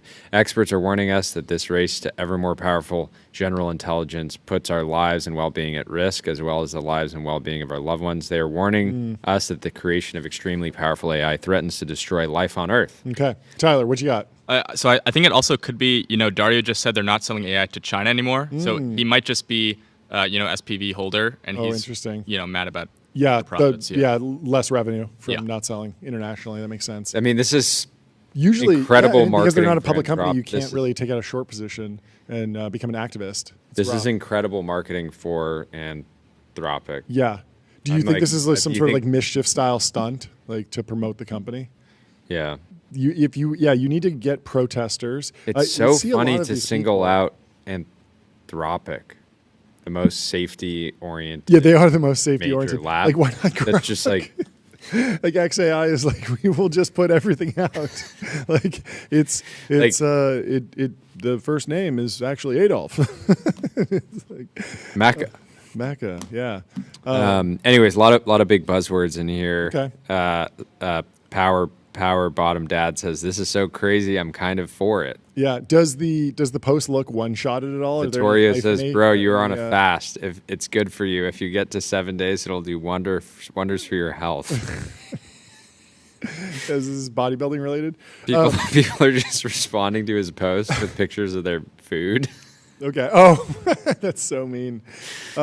Wait, but are there any M dashes in the post? Zero Are there any- M dashes. It's not this, it's that. Nothing like that. Okay. I mean, it basically says Seems like pure. the same thing over and over and over. Okay. Kind of a. I wish he put this into Claude and kind of like what is his cleaned it name? up. Guido Guido. Reichstatter. Interesting. Well, good luck to him. Hopefully, he dries out and cuts down on the body fat, gets extra diced. We, say it's bulking season, but it's not right for everyone. Some people got to cut, and no better way to cut than go on an aggressive So fast. he is the co-founder of a company called Stop AI. Mm-hmm. And he has one connection on LinkedIn. Who is it? Stop AI. Oh, wait, you're connected to him. No. I wish. Okay. His only experience on his LinkedIn is Has he at stopped Stop anything AI. else? Has he stopped at anything else? Yeah, it'd be crazy if like his last job was like Like co-founder at like Stop NFTs. Or like stop time travel. It's like, I was successful. We don't have time travel. Stop teleportation technology. Yeah, Stop there's not- hypersonic planes in America. There's not much on Guido. He is interested in LinkedIn news, Okay. according to his interests on LinkedIn. Interesting. Well, one AI you should not stop is putting your sales tax on autopilot with numeral HQ. Sales tax on autopilot. Spend less than 5 minutes per month on sales tax compliance. Go to numeralhq.com. On the more optimistic side of things, Everyday Astronaut has been reflecting on the Starship program over the last week, and one thing has become obvious to him. This is from Everyday Astronaut, a fantastic space-related content creator. He says, SpaceX is enjoying the freedom to try and fail in a way they couldn't with Falcon 9. Doing anything experimental on the Falcon 9 was risky because it was SpaceX's only source of income. It was their lifeline, their workhorse. Making any tweaks to the Falcon 9 to try and land a booster back in the day was a delicate balance. Don't push the envelope too hard because it could lead to a failure failure of the primary mission, which did happen twice. Yes, I believe that they blew up a satellite that Facebook was putting up. It was very dramatic and kind of foreshadows the showdown and the potential MMA fight. But of course, like, they have a contract, and I think the money flowed appropriately. The companies weren't actually upset at each other, but it was kind of a crazy crossover moment in tech. Anyway, Everyday Astronaut says, when SpaceX first landed a booster almost 10 years ago, they were fairly slow to refly, and those first non-Block 5 boosters were only capable of a couple of reflights. This gave pause to some in the industry/community, fearing all of this reusability hype wasn't going to pan out. But SpaceX learned from every landing attempt to develop their Block 5 Falcon 9, which has now gone on to have a single booster fly 30 missions. Absolutely unheard of. That's wild. Now imagine if SpaceX could have had the freedom to not worry about flying customer payloads to get data during Falcon 9's reusability campaign. Imagine if they could have tested engine out procedures or push booster re-entry profiles or try hot staging or what have you.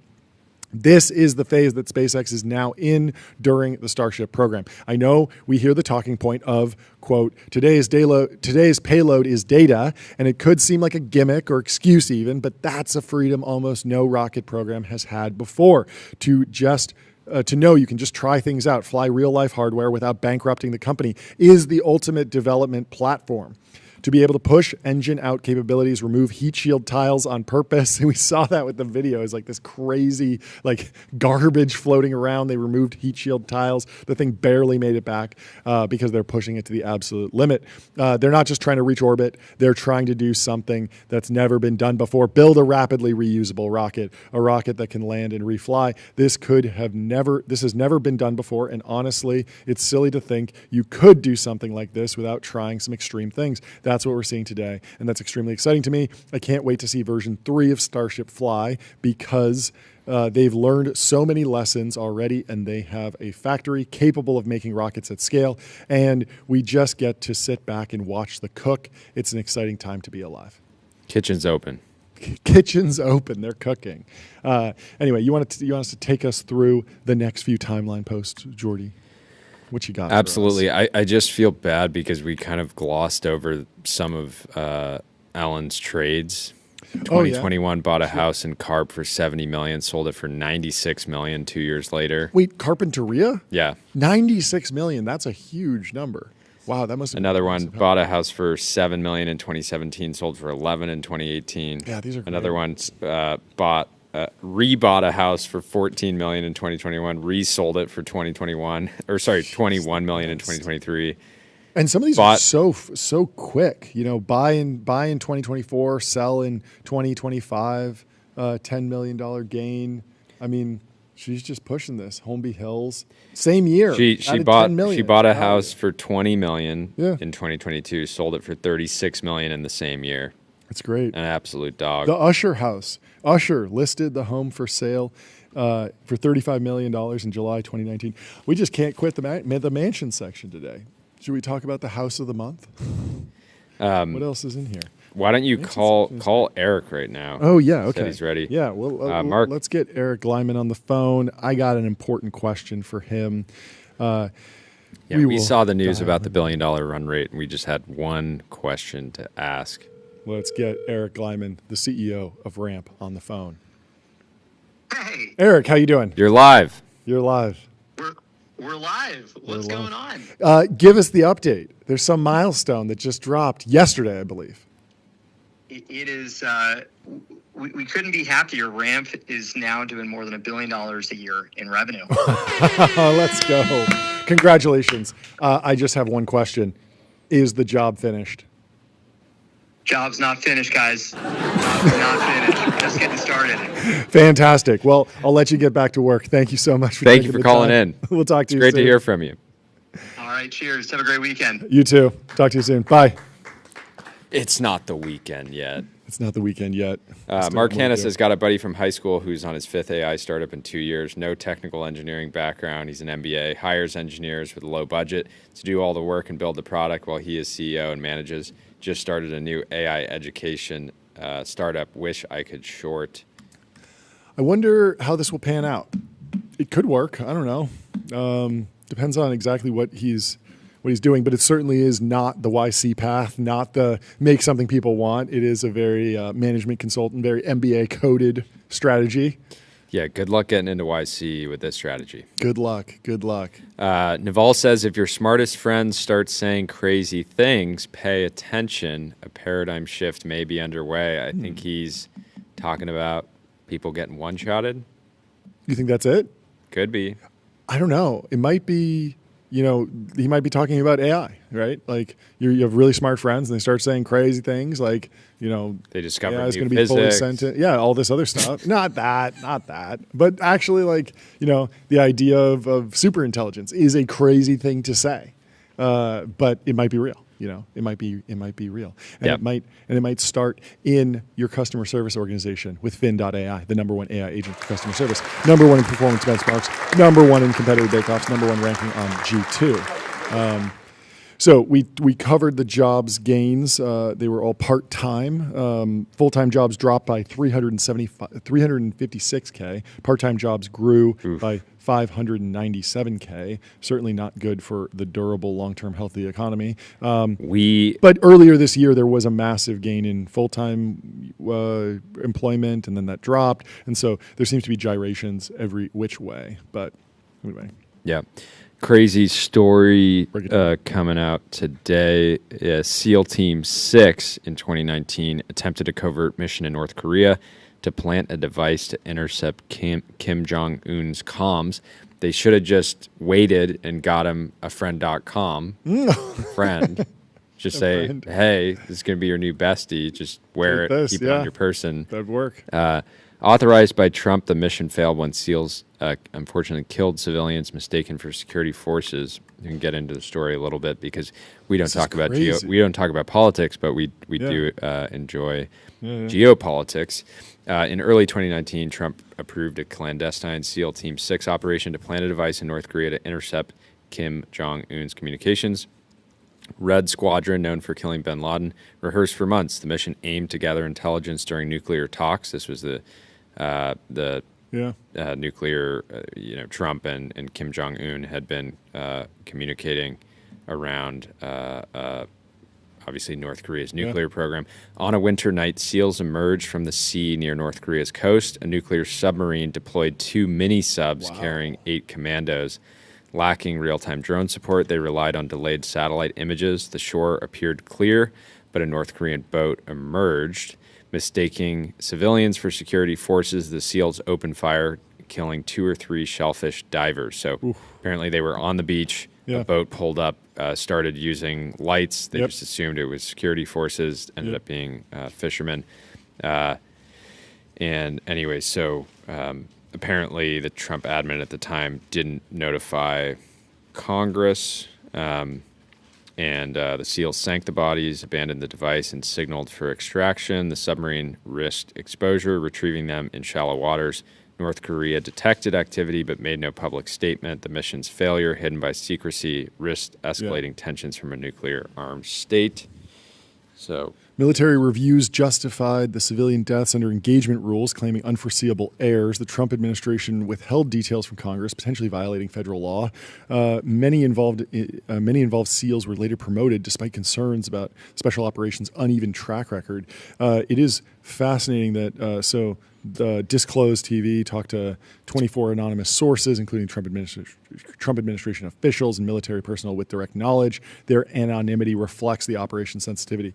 It is obviously a tragedy. It seems a bit hard to hold special operations teams and say you have to you can't fail if you want to rise up in the organization. Sure. Right? Yeah. But obviously you want every operation to be executed flawlessly. Anyway, in other news, the Washington Post is now on Substack. Let's hear it for the Washington Post. The Washington Posters. Jeff Bezos. They heard you can post. Jewel. You can post notes on Substack. They said, we got to get involved in We this. love posting. We love posting. It's in our name. Posters. So this was, I believe, a story that was broken by Emily Sundberg in Feed Me. And she did a little bit of an interview here. Let's see. Welcome to my life, says Rachel Tashjian.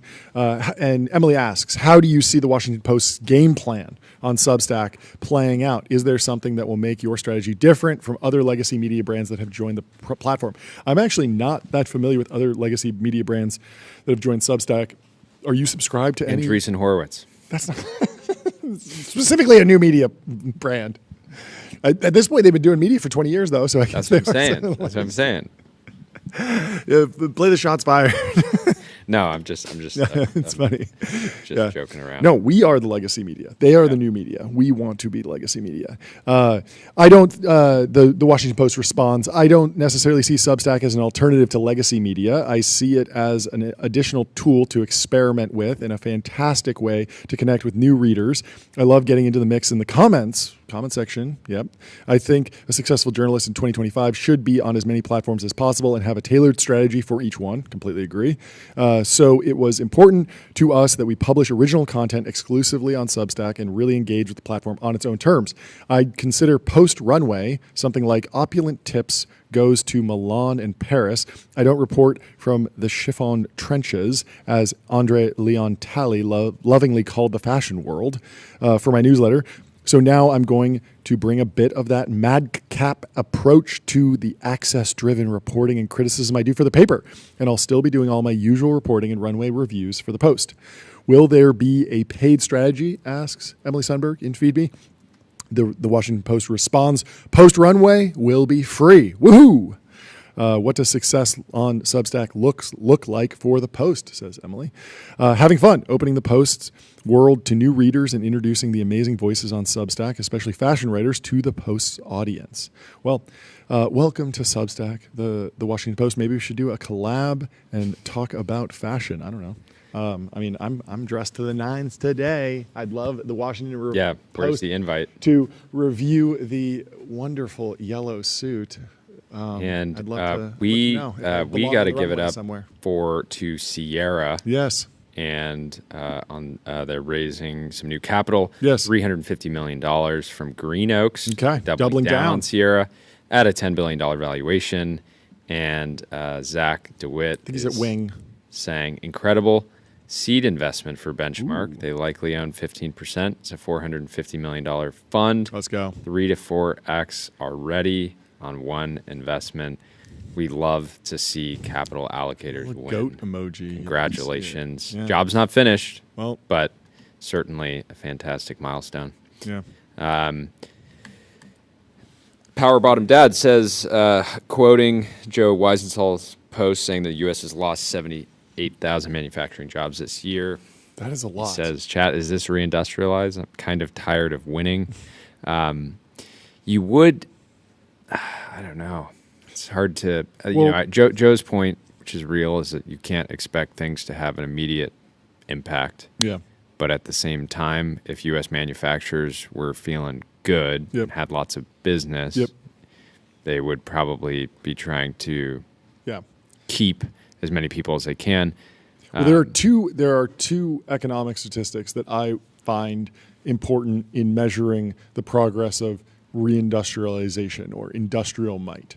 The first is jobs. Like, manufacturing jobs are important. It's in many ways the heritage and the backbone of the U.S. economy, although the U.S. economy has shifted to a services-driven economy. But if you want to measure manufacturing capacity, it is fine to just use GDP. What is the total value of all the goods that are manufactured in America? Is that going up or going down? I actually don't know the numbers off the top of my head, but when I think about I was talking to someone who was saying that America will reindustrialize, but it will reindustrialize on the back of robots and automation, and there will be much higher leverage for each individual manufacturing worker. You've seen this with companies like Hadrian. There's not that many people in that facility for a lot of CNC machines that are basically automated. And when you look at, who are we actually competing against? If you're benchmarking the United States against China, yes, China has a ton of people that migrate from outside of Shenzhen into the manufacturing hubs to assemble iPhones during the push. They bring in 1 million migrants to assemble iPhones right before the new iPhone's released. And China obviously employs tons and tons of manufacturing employees. But at the same time, they also have lights out facilities where everything is effectively automated.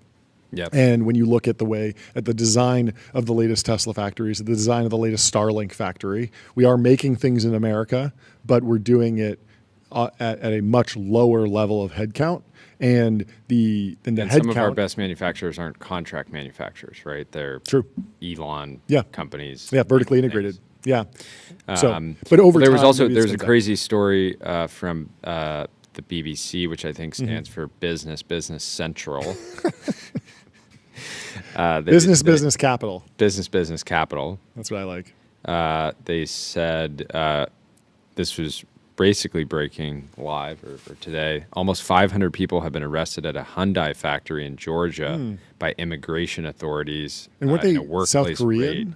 So majority of those detained at the 3,000-acre site, which was built by the Korean automobile manufacturer to make electric vehicles, are Korean nationals. That's very interesting. So South Korea expressed concern and regret over the operation, Yeah, which very is odd. kind of interesting dynamic to just be like, yeah, we regret that because it's the government. I mean, Yep. it's South Korea saying that, Sure. not Hyundai. You'd Yeah. think Hyundai would be like, sorry, because this scale is Got to like, sort out the visas, guys. Like, Yeah. You know, I think everyone's all for like bring the TSMC semiconductor experts to Arizona, but make sure that they fill out the immigration paperwork. Yeah. If they're going to come over here and build. Anyway, Buco Capital Bloke says, perhaps we are moving to the find out stage of paralyzing the U.S. economy with a multi-quarter barrage of nonsensical, inconsistent, and conflicting set of economic policies. And there's some people in the chat. Is this bullish? Is this bullish? No, this is not bullish. He's blackpilling. He's very, I know. He's very upset about the economic data that was printed today related to a lot of the economic policies, mostly from the tariffs. Obviously. Alps has a post showing the Las Vegas Sphere, saying it's looking a little bit different. This, to me, SSI advertising is this super intelligence rearing its head? Yeah. I love that Ilya is leaning in to the bit Me. and having fun with the hats and whatnot. Wasn't there another hat? Oh yes, Pixel Hulk. Pixel Hulk says they now have a new line of Mark Andreessen merch, and it's a hat that where the head looks like Mark Andreessen. This looks like this is like a fantastic AI image. I imagine this is AI. It looks like some sort of however they made this, whether it's Photoshop or AI, it's flawless. Yeah. I do think this would sell pretty well. It is ridiculous looking though. TBPN was featured at Volta Oh yes. earlier. Very cool. Theo did a photo shoot. There's a Ferrari in the picture, which we love. Yes. And I believe one of Volta's employees. Mm-hmm. And anyway, shout out to John Fiorentino. I We gotta do a live can't wait show. to visit the Volta HQ. In Nashville. Be great. We The have to be flagship. It's not even the HQ. This is the flagship store, right? The flagship. This is the you got to make the pilgrimage. Yeah. We covered Tempo, the new L1 built by Stripe and Paradigm, so we don't need to cover it again. But Mert was firing back in the announcement. They were the Tempo team was basically highlighting potential limitations from existing L1s. Mm-hmm. They highlighted transactions per second. They highlighted moments that you couldn't run payroll again. You know, when Trump, if you were trying to run payroll, And that's because the day that Trump coin launched, you so were gonna, Trump coin launched on Solana. Is Yeah. that right? Not Ethereum? Because I know Ethereum, the narrative around Ethereum has been like the network's congested, there are high fees, but that was the whole idea behind launching Solana, was that it was going to be much more scalable and there was some sort of trade-off there. And then this is like the next L1 and people are upset about it in kind of both camps. But I invited Matt on the show and Mert, who were both talking about this, would love to. yeah, and they're happily They're tripping running back a little and bit forth, under right? the radar now. Mert said, guys, you can just say you want more full stack control and distribution. You can also say you want the L1 premium or a controlled validator set. these are perfectly legitimate answers, but you look unserious and hurt your brand when you start talking about scalability and defending the Solana blockchain. Yes. It is proven that it can scale. But yeah, I mean, I think this kind of play makes sense because, of course, Stripe and Paradigm would want to own the rails effectively, even if it's going to be network driven. Yeah, and it does seem like Stripe has a large enough customer base that they can actually bootstrap the network fairly easily, right? By just offering it baked into checkouts that are already powered by Stripe potentially. Although I wonder how, like, what the onboarding process is like, because even just getting a Solana wallet set up, it's not as easy as like, oh, I have a different credit card. And so the same Stripe form works the same. Maybe you wrap it in a credit card. I don't know. I still don't exactly understand like where Tempo fits in the full stack and how this gets rolled out. But I'm excited to learn more. I mean, we'll certainly have some folks on to talk about it. More importantly, for some members of our audience, Mercedes-Benz is teasing the return of the four-door soft-top cabriolet G-Wagon. This is the moment that many of us have been waiting for. Yes. G-Wagon, arguably greatest car ever made. They have done many iterations of the cabriolet over the years. I came close to buying one a couple times from my friend Blake, who has a company called Found Objects here in LA. He sources these incredible G-Wagons from all over the world. Anyways, I'm super happy that they're bringing this back. This image that is pulled up on the screen right now is actually, I think, somebody taking some artistic liberty. The actual image we can pull up here if possible. I put it in the timeline. But the actual image is blurred out on the official Mercedes account. And so I expect this to be like somewhat different than the picture that we just had up on the screen. What's crazy about this is I think I just expect them to modernize it a little bit. So Mercedes has a G650 Landaulet, which is the soft top four-door, but it's a Maybach, and I believe it trades at around $1 million a car. And so can't believe anybody would sell that for just $1 million. Just $1 million. So this is the image that they posted on Instagram. Yeah. And anyways, I'm super excited for this. I wonder how limited it'll struggle. I will definitely struggle not to acquire this. Pick it up.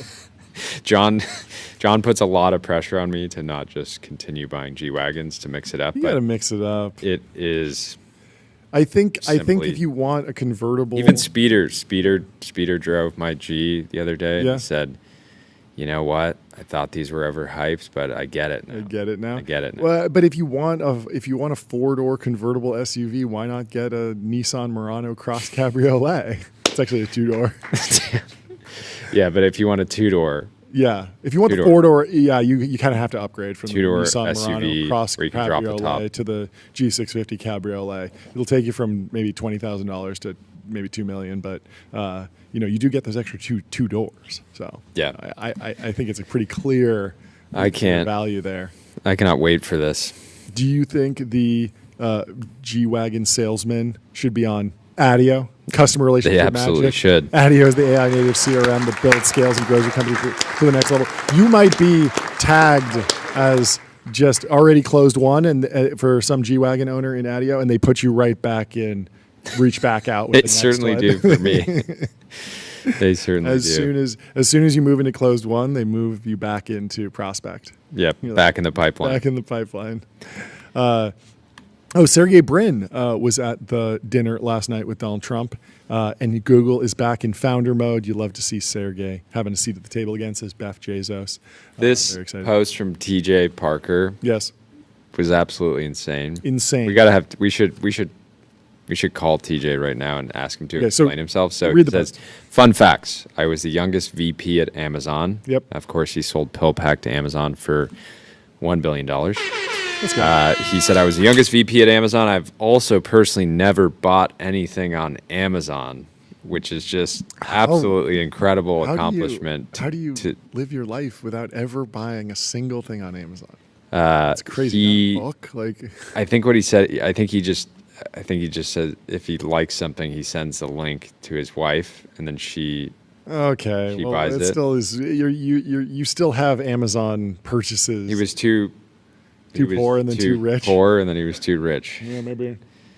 Yeah, I mean, like, really telling on yourself for not taking the gig seriously, TJ. It's like, Well, he was focused on something else. I mean, like he was focused on healthcare, I guess, but I should be. I just think like if you get a job at Apple, you're expected. It's polite to wear an Apple Watch. You walk around Apple HQ, Cupertino, like everyone's wearing Apple Watches. They're not wearing Samsung Galaxy Gears. They're using the product. There's a famous story about if you are trying to sell a piece of software or do any sort of business dealing with Nike, when you go to their headquarters, you should be wearing Nikes. You do not show up to Nike headquarters in Adidas, because they will see that they will take that as a sign of disrespect to their culture. It's like if we get lunch or breakfast with somebody and they insist on paying and they don't pay with a ramp card. I was about to say, sign of it's disrespect. a very big sign of disrespect. Very big sign of disrespect. I'd rather just have you not pay at all.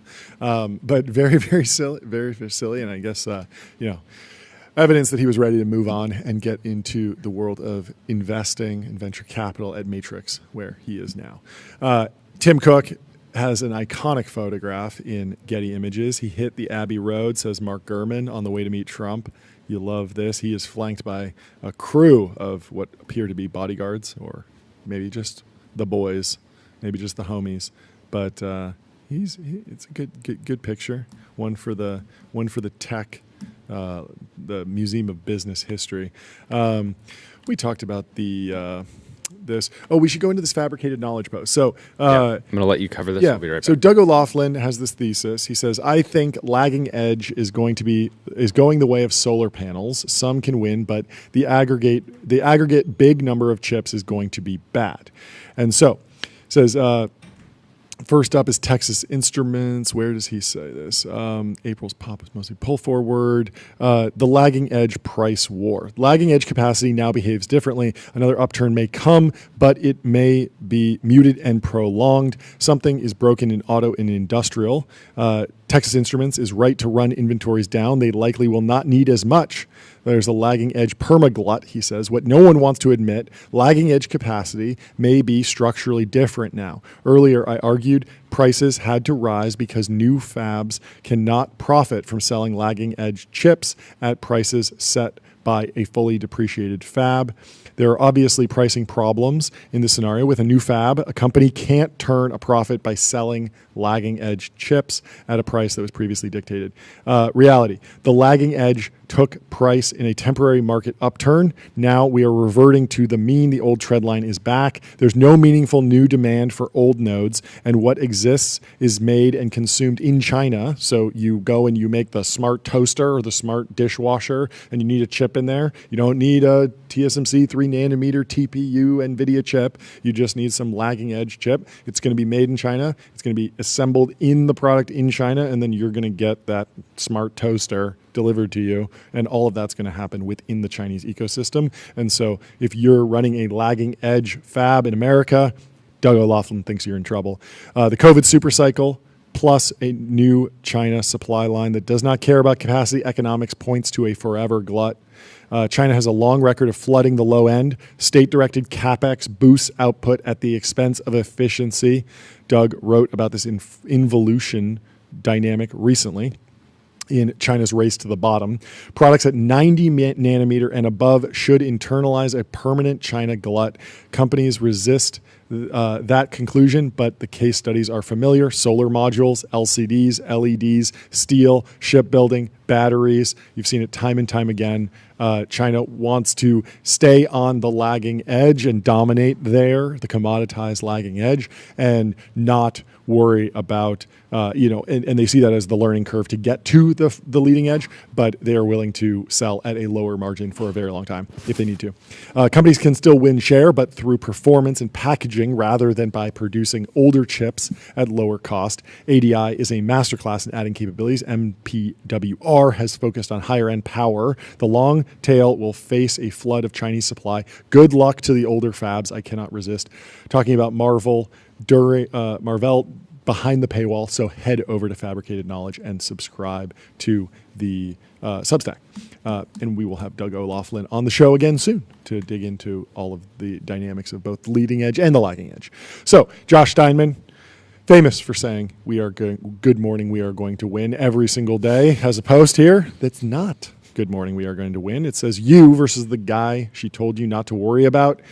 Robotaxi versus Waymo service area in square miles. So Waymo has been on a very consistent grind, adding square miles every year for the past 6 years, gone from maybe 50 square miles to now 750 square miles, whereas Robotaxi went from 0 to almost 1,000 square miles in just under a few months. Hard to make an equal comparison here. Yeah.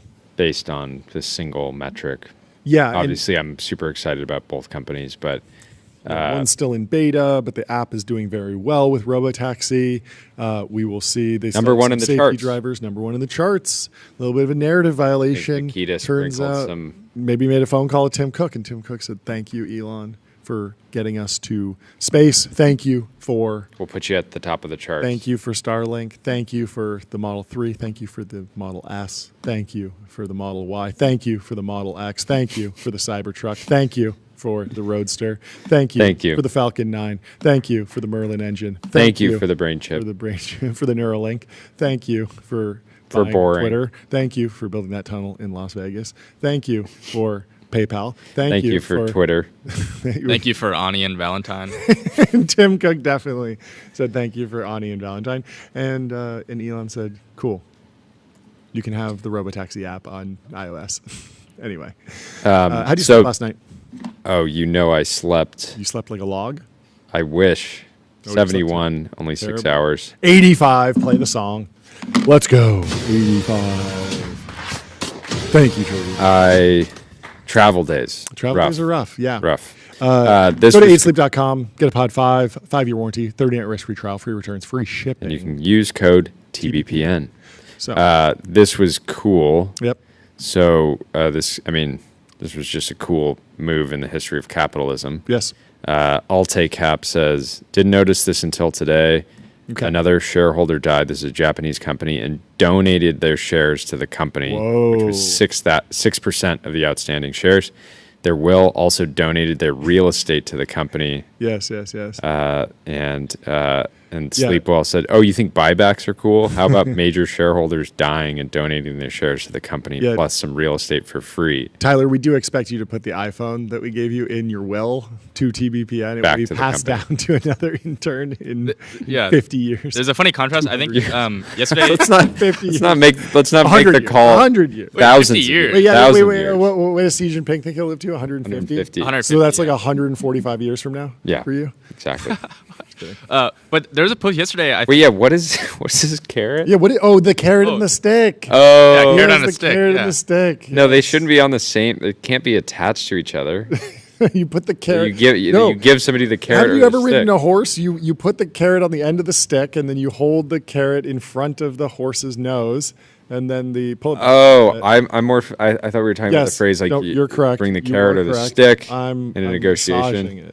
Yeah. But yes. Okay, we got it. Yeah. So the next time we see Donald Trump doing a 4D chess negotiation, we're doing away with the chess analogy and we're moving to the carrot and the stick analogy, and we now have a physical prop for both the carrot and the stick. Okay, but I was going to say, yesterday I think we sent a post about there was some billionaire who was leaving his will to Neymar. Oh yeah, like $1 billion that's in here for Neymar. Yes, yeah, I love that. So interesting contrast. Yeah, wait, who is Neymar? Something with like a ball. He's an athlete. Yeah, he plays soccer. Is this just some crazy way to get around salary caps? A businessman is leaving $1 billion to Neymar in his will. The administrator justified that he identifies with the athlete and decided to give his inheritance to the player. That I think if crazy. Steve Ballmer really wanted to get around the salary cap, he would, commit ritual suicide and leave in his will his money. That is the final boss of salary cap evasion. It's just Seppuku to just get an extra. You care so much about your team. Well, in some other news that we will have to track the will of, very sad news. Giorgio Armani has passed away. He was 91 years old. Absolute He was the creator of the power suit. He held the reins as conglomerates rose. Giorgio Armani, the designer and business mogul who brought subtle Italian luxury to the world stage and conquered Hollywood, died at 91. He worked until his final days, dedicating himself to the company, the collections, and many ongoing and future projects, said an announcement by the namesake brand. The company later confirmed he died in his home in Milan. During his years at the helm, he remained steadfastly independent in a fashion landscape dominated increasingly by conglomerates. Although he disliked the moniker, Armani was often called the king of fashion. In an interview with the Wall Street Journal in 2024, just 1 year ago, he insisted that the secret to success was his humble, consistent work ethic. This guy has Founders Podcast episode written all over him. He owned a super yacht and homes in New York, Milan, Pantelleria, Antigua, Paris, San Moritz, Saint-Tropez, Forte de Marmi, and Brioni, but he showed up at the office every morning and ruled his empire with a firm hand. He has TBPN mansion section deep dive written all over him as well. Armani, who called himself a designer businessman, was the sole shareholder of his company at the time of his death. Wait, wow. I had no idea. Still. In 2023, its worldwide revenue was $2.6 billion across men's and women's lines, the Emporio Armani Diffusion line and Armani Privé Haute Couture, interiors, dozens of restaurants, 2,500 retail stores, fragrances, and a cult classic beauty line, whether it took the form of relaxed suiting, makeup, or interior design. His work whispered refinement. His stylistic innovations included an emphasis on neutral, in-between colors, soft shoulders, and a more relaxed approach to in-between colors as I read this in a yellow suit. Not exactly an in-between color. You know it's not from Armani. He often drew inspiration He still would have from, appreciated the ramp suit. I think he would have. As a designer businessman. Yes. He often drew inspiration from Asian culture in his work. Akira Kurosawa's 1988... Let's see, about A8. Film called Kagemusha inspired his fall 1981 samurai collection. I love that he has this balance of softness and power, said Armani's fellow designer Michael Kors at the last New York runway show in 2024. Armani became a household name where he designed Richard Gere's suits in the 1980 movie American Gigolo. From the 1980s until recent years, he was the go-to designer for red carpet looks, dressing Oscar winners from Jodie Foster to Cate Blanchett. In 2024, Armani stressed the extremely important role of independence played in his impact. It's not a question of pride, he said. It's about getting things done. When I have an idea, I want to see it through to the end. He set up a trust in 2016 that laid out his plans for his company, including a charitable foundation and details for how a public stock listing or an acquisition would be handled. He worked with a close circle of collaborators, including his sister, Rosanna, who is on the board, his niece, Silvana, who is the head of women's design, his niece, Roberta, the head of VIP and entertainment relations, and his nephew, Andrea Camarana, the sustainability managing director. His right-hand man and close friend was the head of menswear. Born in northern Italy, the town of Piacenza, on July 11th, 1934. That's 200 years before Tyler was born.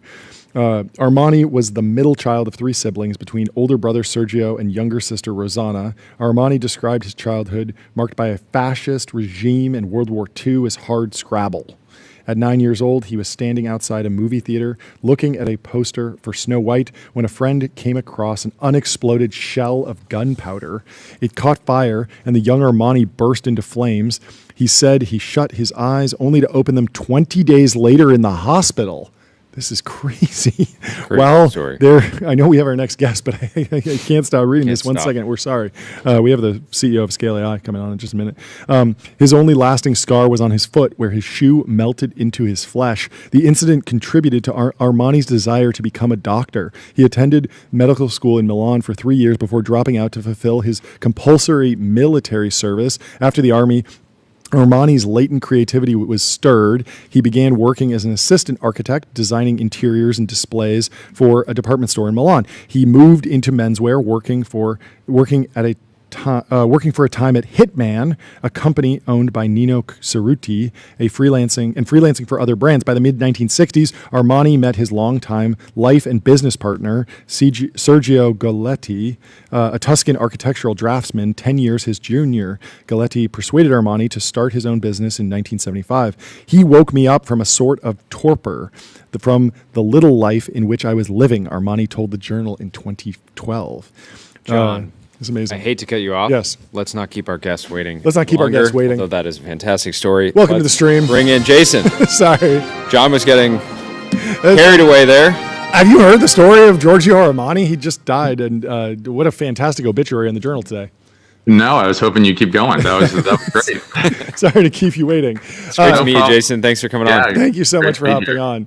Yeah, nice to meet you guys. Why don't you kick us off with an introduction and kind of your path to how you wound up in this particular situation? Yeah, totally. So I've been in tech for a long time. I've been at Scale for a year.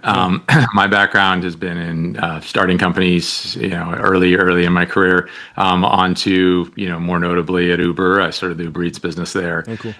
And that grew, much larger than we ever thought it would. How big is that business today? If you don't mind me asking. When I left, it was about $20 billion a year of GMV. Sorry. And then I needed a reason to hit that. I think they've grown it to maybe 70 billion, It's 70, huge. 80 billion. It just keeps going. Yeah. Dara just announced yesterday that in Australia alone, they've served a billion deliveries, which is about 2 billion meals. So, That's a lot of shrimp on the Barbie. when you get involved in these things, you're always surprised at how big things can get. And I think that's going to end up being true here with this current wave. And that was one of the reasons why I was excited to, join Scale a year ago, joining Alex at the time. Yeah. I'd experienced in marketplaces, done a lot of growth stage businesses, things where demand was outstripping supply, and you needed to fix a lot of things to get the business on track. It's been an exciting, super fascinating journey over the past year. I mean, nothing like I ever expected. Yeah. What was the shape of the business when you came in? Like, from my perspective, Scale has been a very interesting business in that it hasn't, like, many companies have a second act. I feel like Scale's had a second and third, maybe even a fourth act. The way I tell the story is, Alex Wang is starting with creating data for self-driving cars. Eventually that business maybe gets rolled into Waymo and Tesla directly. And so Scale expands into the RLHF boom during the LLM boom and has kind of grown. And then my question was, are we going to see Scale AI take on robotics data or more specific tasks? And so describe the shape of the business when you joined and where you were thinking about taking it. Yeah, no, for sure. The history's amazing and fascinating. I think Alex had this insight that data was the most important thing to models. Yeah. And that was 9 years ago. So that's very visionary. And I was very impressed whenever I was talking to him about a role at the company, only a year ago. And you're right, we've gone from different types of data. And one interesting thing about like this entire journey is that every single type of data, someone has said like, oh, when is this going to go away? When is this going to go away? Totally. When is this going to go away? And this is a common thing that we hear. And we've heard it so many times that we sort of are used to addressing it, and there's always some other source of data. And one of the reasons why is because data is the application in many ways. Mm-hmm.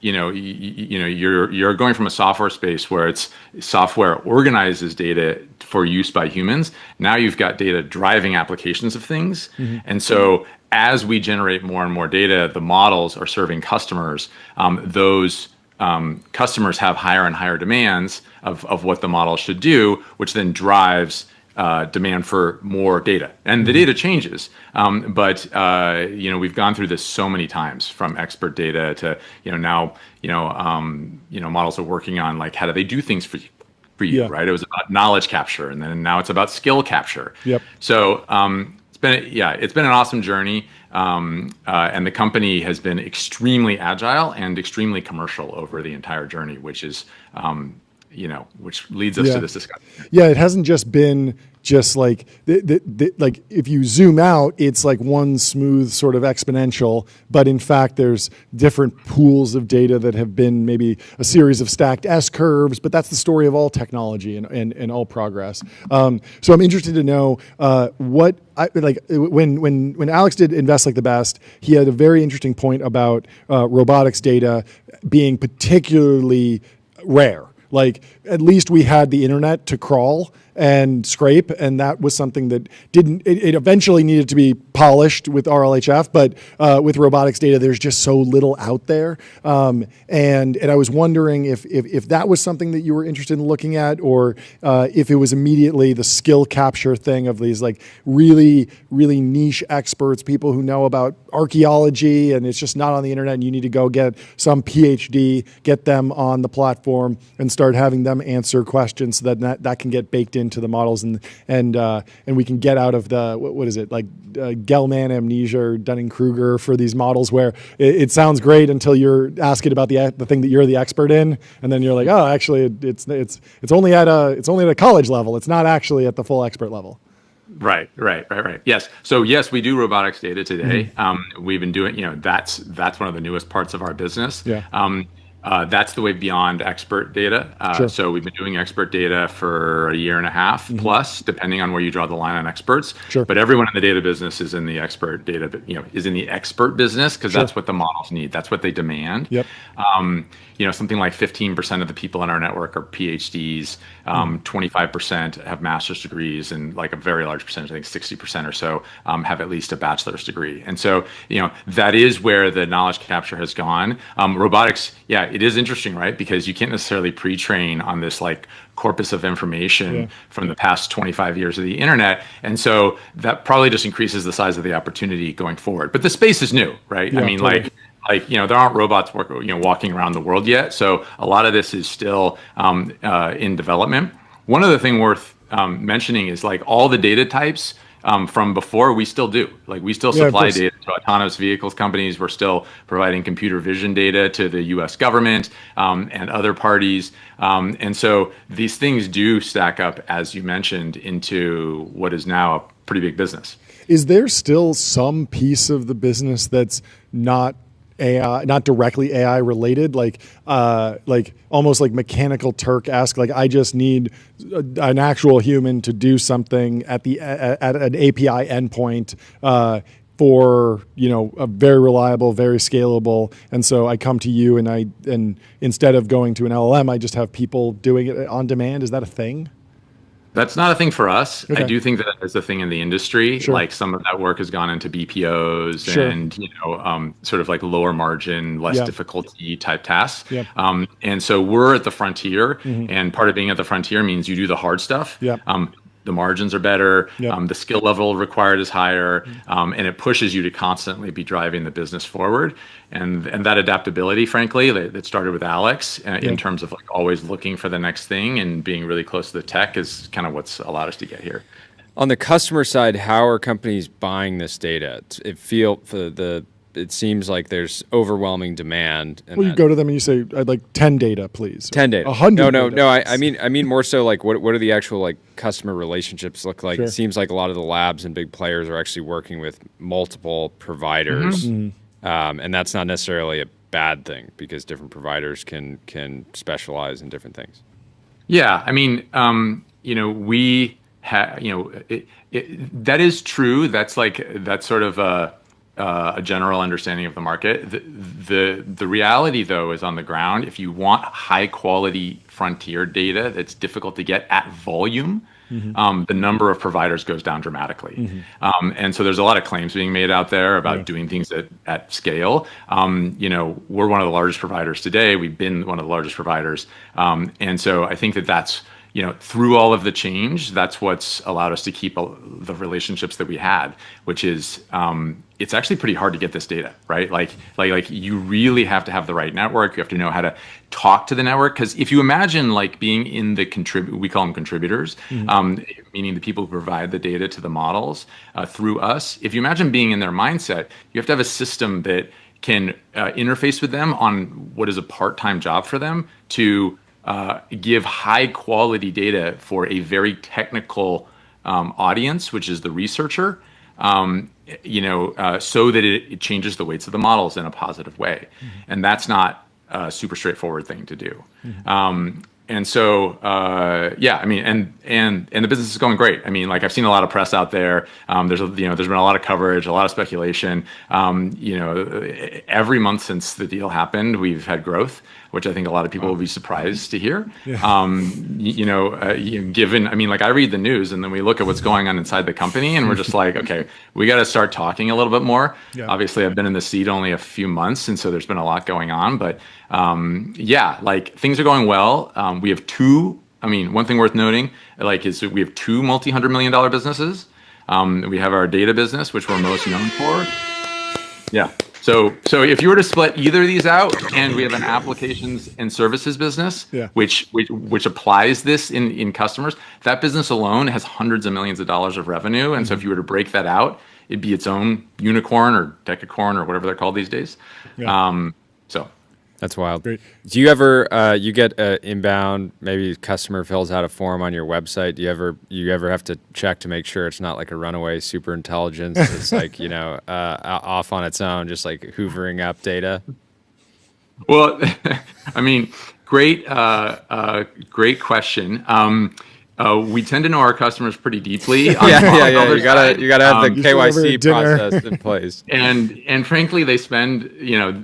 Data is not cheap to procure, and so that would be a very expensive hoovering operation. If AI progresses like the AI 2027 crowd was projecting, at some point or another, a super intelligence will come and you'll have to choose, humanity or the super intelligence. Have you run into any super small companies that are customers? We've talked to some small LLM providers, they're not building the mega GPT-4, GPT-5 level models. They say, we're still doing a transformer-based AI, but it runs on a gaming graphics card. And I feel like usually they're just distilling Llama or something into a smaller model. But are there any customers that have come to you and just had some weird niche use case that's pretty light on the data, but so differentiated that it actually provides value for them in their particular niche? Or is it all just the huge labs, the people taking really big swings? Yeah, I think the big swings is most of it. We do see some of the smaller stuff where we actually are starting to see some data needs, which is sort of, it goes to just following the market. It's actually inside of enterprises. So they're not actually building their own foundation model, but they're hitting the limits of their own the data that they have to make applications useful in their environment.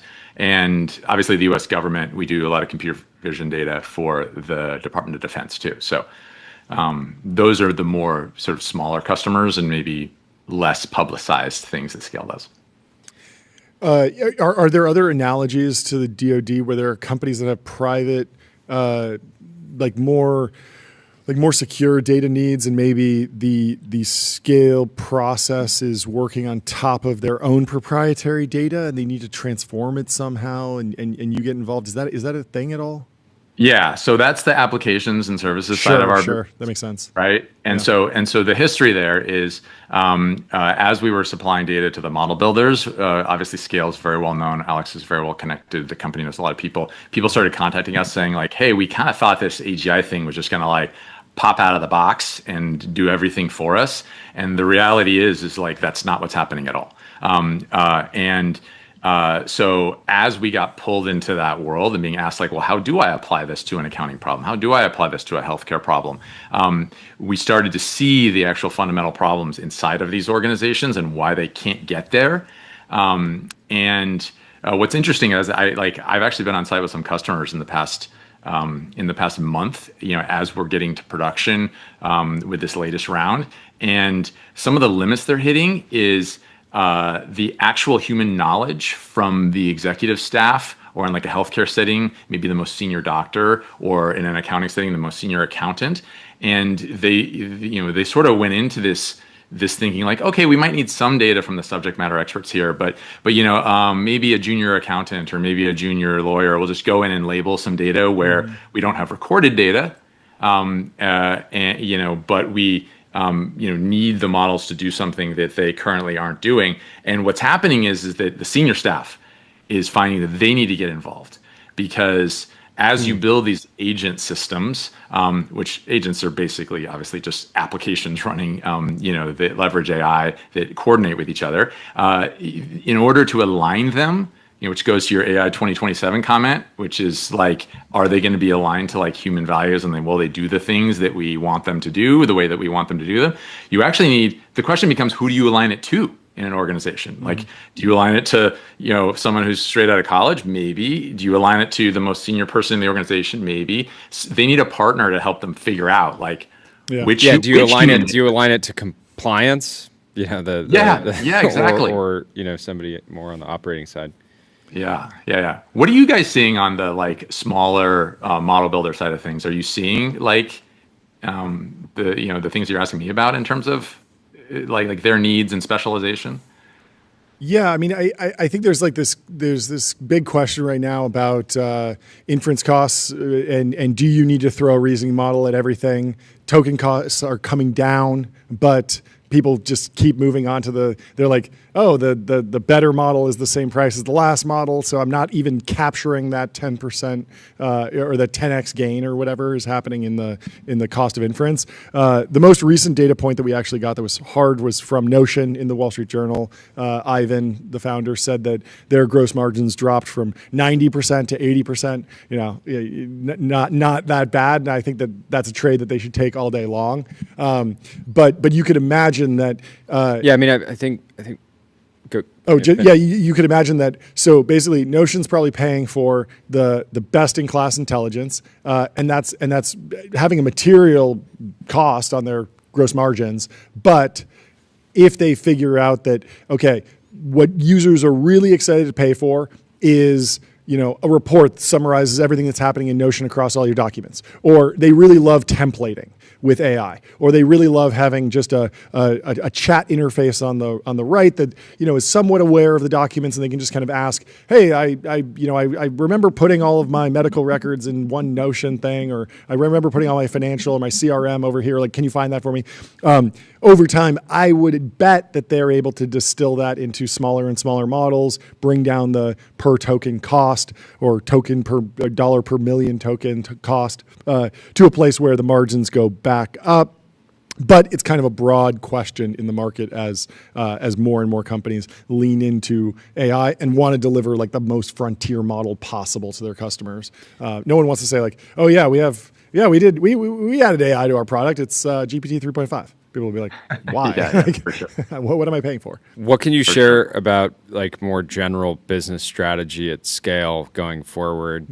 Your 49% of the company is owned by Meta, but you guys still have a bunch of customers, tons of revenue. You talked about 2 9-figure businesses. You got a bunch of people on your team. Like, how are you kind of like rallying the team, and what are reasons that people should join Scale today and be a part of the opportunity you guys are going after? Yeah, of course. Yeah, it's worth taking a step back and talking about that deal for a second, which is, Meta put in over $14 billion for 49% of the company. As part of that, Alex and some others went to Meta.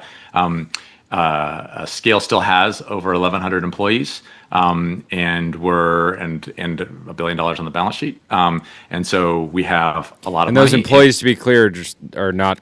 None of those are contributors. Those are like people that work No, on the contributor Scale network. platform. Yeah. Yeah, the contributor network has hundreds of thousands of people. Yeah. So those are people that are working at scale. When I joined the company, actually, I joined the application side of the business. I didn't join the data side of the business when I joined as the chief strategy officer. And I sort of saw the opportunity there. And so we're investing heavily there, and customers are reserving budget heavily there.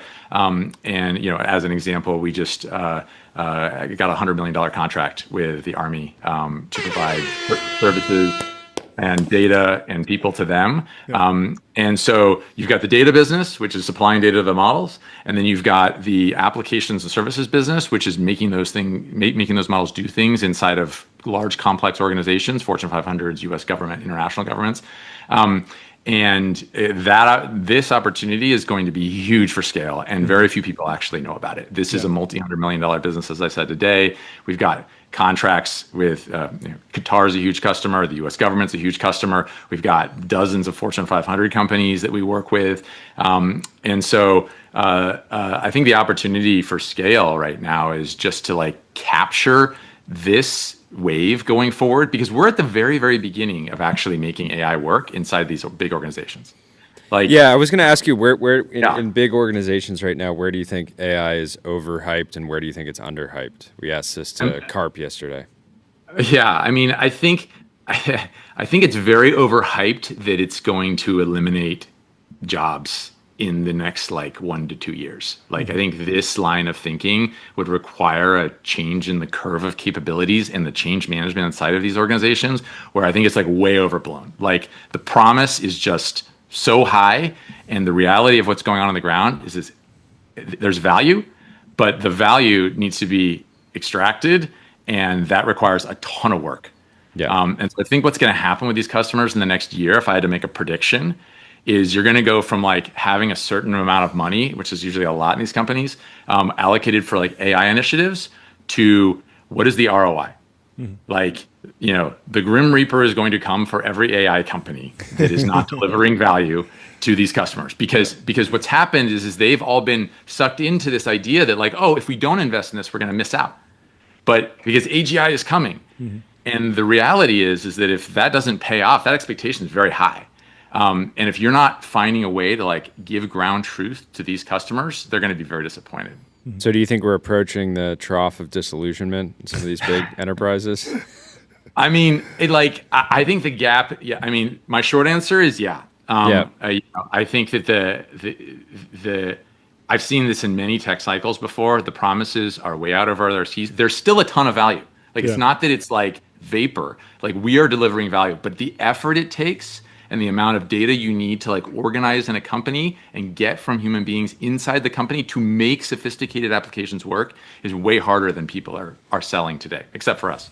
Yeah, makes sense. Has the geopolitical or geographic footprint of the contributor network changed as you've moved towards more expert focused criteria, like the PhDs?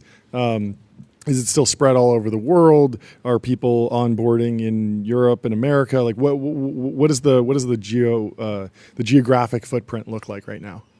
Yeah, I mean, the footprint, as you would expect, centers around areas where PhD and master's and advanced degree people are. And so you have a very high U.S. footprint. Sure.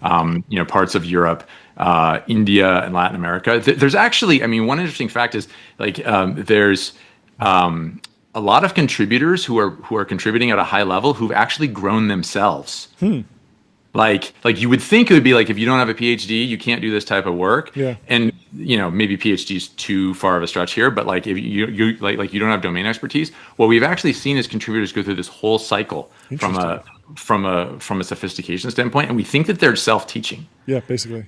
Yeah, the finding method. The finding method, which is teach to learn. Yeah, which is kind of amazing if you think about labor markets, and you would just assume the technology would move on, but the people are adapting. Yeah. Jordy, anything else? No, this was super, super insightful. Yeah, this is great. Thank you so much for hopping on. Always welcome to join. You just give us a few minutes warning, and we'll send you the link, and you drop on. So glad you guys are out telling your story, and congrats on all the progress. Yeah, this was fun. Thank you for the opportunity. Yeah, of course. Awesome. We'll talk to you soon. Cheers, Jason. All right, Cheers, cool. Jason. Take care. Bye. Let me tell you about AdQuick.com. Out-of-home advertising made easy and measurable. Say goodbye to the headaches of out-of-home advertising. Only AdQuick combines technology, out-of-home expertise, and data to enable efficient, seamless ad buying across the globe. That's right. AdQuick.com. Do we have our next guest? We do. I believe our next guest is in the Restream waiting room right now. We'll bring him into the TBPN Ultradome. Good to meet you. How are you doing? What's happening? Guys, how you doing? Thanks so much for having me on. I feel like I need to say thanks 9 times. Do I need to say thanks 9 times? We love being thanked. Maybe but save some. Thank you for coming on. Thank you for being you. Thank you for being here. Yeah, thank you for being here. For raising capital. Thank you for building. Yes. But what a fabulous time to be alive. Yeah, really indeed. Let's kick it off with an introduction on yourself and the company. Yeah, well, I appreciate it. Let me tell you a little bit about Rivet. We founded the company about a year and a half ago, and the team has just been cooking furiously. The fundamental philosophy that we have is there's about 500 million people in the Western world that have been completely and totally underserved by big tech. Mm-hmm. This is people that do hard jobs in hard places. So you think people on flight lines, people in factories, people in bucket trucks, and people on the battlefield. We feel that the most transformative application of AI and augmented reality is with these people. So we set out to build a portfolio of products to do just that for that group of people. That's fundamentally probably the most important group of people operating, building, and defending our way of life. Yeah, walk me through like one case study of someone actually using your product to get more productivity. Yeah, as you can imagine, I mean, you even had Dr. Karp on yesterday talking about everybody from plumbers to people sitting in doing financial analysis, et cetera. When you think about somebody, let's pretend they're in an aerospace manufacturing facility. You've got a substantial amount of telemetry coming off of machines, tooling, the actual aircraft itself, and you've got a glut, or there is a deficit of people that are actually able to do that job efficiently. The application of reasoned intelligence delivering to folks on the flight line that are operating with tools in a heads-up, hands-free fashion. Look at this, John. Wow, is going to be the most the most giving Zuck a run for his money there with the Ray-Bans. Those look good. These are certainly better than Ray-Bans. Yeah. Oh, whoa! Shots fired. Boom, boom, boom. It's amazing. Anyways, talk about the progress of the business. There's a new Army contract. Where are you in that process? What does it mean, and how did it come together? Yeah, this program specifically with the Army is probably the most important thing that I will do in my career. To tell you the truth, I can cut to the punchline. I'm holding in my hand a contract that we executed with the Army for $195 million to deliver the next generation of Soldier-Borne Mission Command. So that's where we are in the business. The team, we started from a clean sheet of paper back in January of last year with a determined focus to build the most comfortable, most rugged, most utilitarian fighting goggle for the Army that's ever been seen, and that's what we've done. So we were selected over the past few months in a very rigorous source selection process. Talk to me about lessons from the soldier's computer, from IVAS, from HoloLens. There was a 20-year, 30-year process, and there were lots of concerns about weight, lots of money spent. How do you tell the story? Yeah, you've touched on a lot of areas that are of vital importance to us. In fact, when we started the company, we thought about that whole set of 500 million people in the world that are underserved by modern technology, and we boiled it down to 4 big things. What do they need? They need a system that is comfortable enough to wear for the duration of a mission. For a guy in a bucket truck or a flight line, that might be 8 or 10 hours. For a paratrooper doing an airfield seizure, that's 72 hours, so comfort is number 1. Yeah. You need ruggedization because all of these people doing the hard jobs are doing the job in the most austere of environments. So you need a fully rugged device that is shock-proof, dust-proof, protects against water ingress, can handle the percussive elements of using tools, jackhammers or guns, etc. That's number third. And then finally, you need you need a compliant device. And compliance is a very broad category of statutory and regulatory things that these kind of products come under. And that is specifically over the supply chain. Specifically, you can't have bad guy parts in a device that's going to be deployed in a secure environment. There is governance over what constitutes eye protection, whether you're on the factory floor and you need true eye protection, that's ANSI compliance for not getting your eyes hurt in those kinds of environments, or whether you're a soldier on the battlefield needing ballistics and laser protection. And then finally, utility. Utility comes from the ability of the actual face computer and the end user productivity system to be able to connect to other data, get reasoned intelligence at the point of need.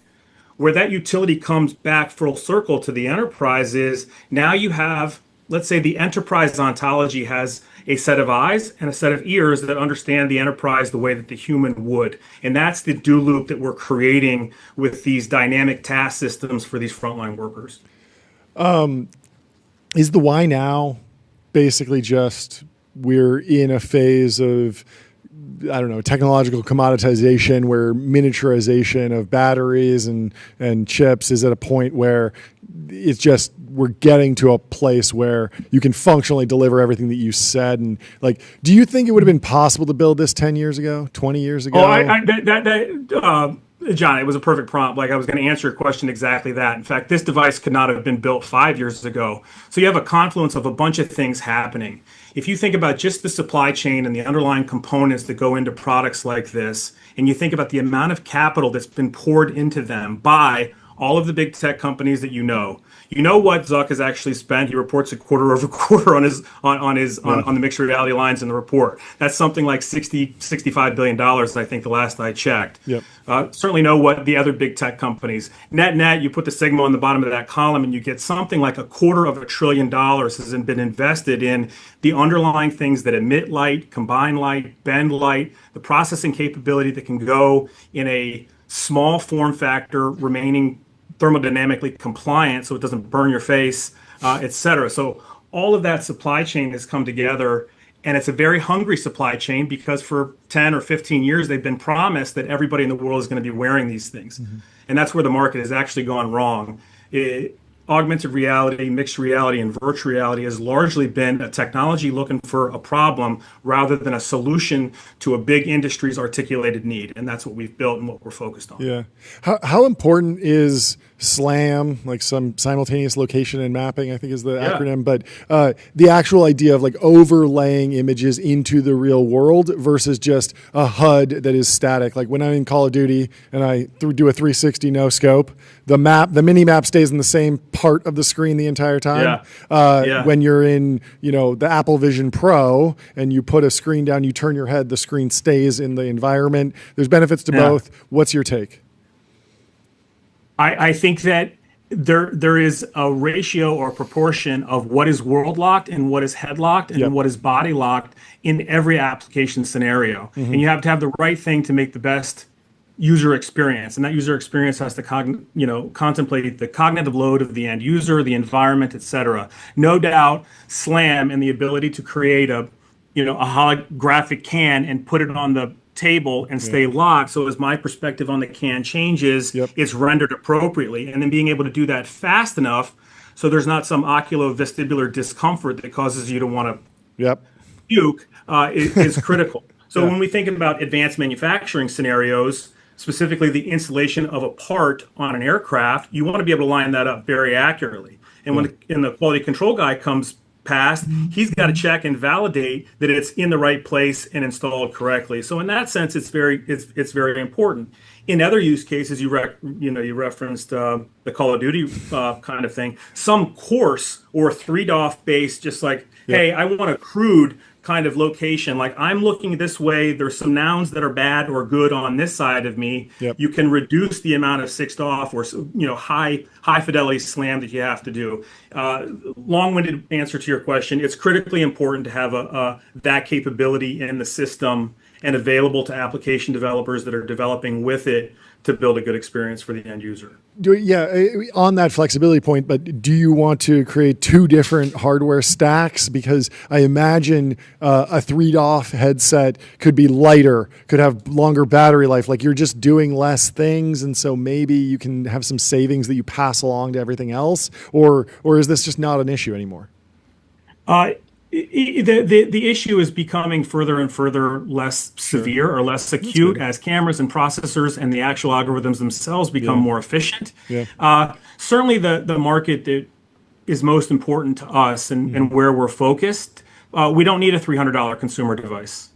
What folks need on the battlefield, on the aerospace flight line, is a high precision, high performance device that delivers both a quick and dirty kind of crude direction of where you need to go to get to safety or to do something important, and then also the super high precision tracking that would be required on the aerospace manufacturing floor. How are you thinking about dual use? We saw a hot take from a founder on the timeline a couple weeks ago saying that going dual use too early can be a risk. Palantir is a great example, but it's kind of an accidental dual use company, and they spent 20 years wandering the wilderness, and it took a long time to build that. Some people have been saying go dual use on day one. Other people have been saying wait and maybe it emerges in a decade or 2 decades. Maybe it's your second act long down the road. How do you think about the trade-off of balancing those two? I think it's circumstantial to the individual company and the individual product. For us, we thought about dual use immediately. When I say, hey, there's 500 million people that are underserved by big tech and underserved by this product, that is 500 million people that are doing this exact job. And whether they're on the flight line or in the bucket truck or on the battlefield, largely the same kind of persona working in that austere environment.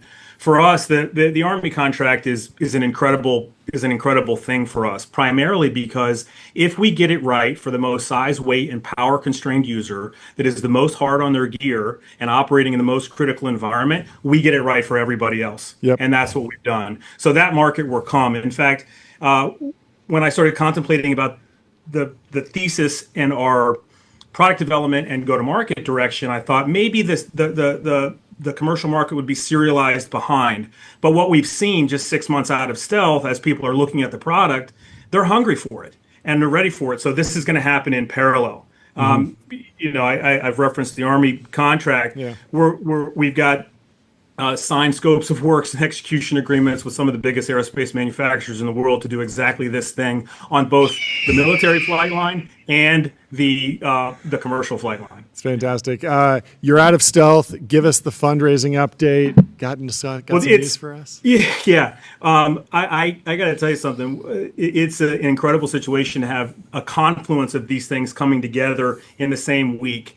We just finished our A round. That brings total investment into Rivet to $90 million over the past 18 months.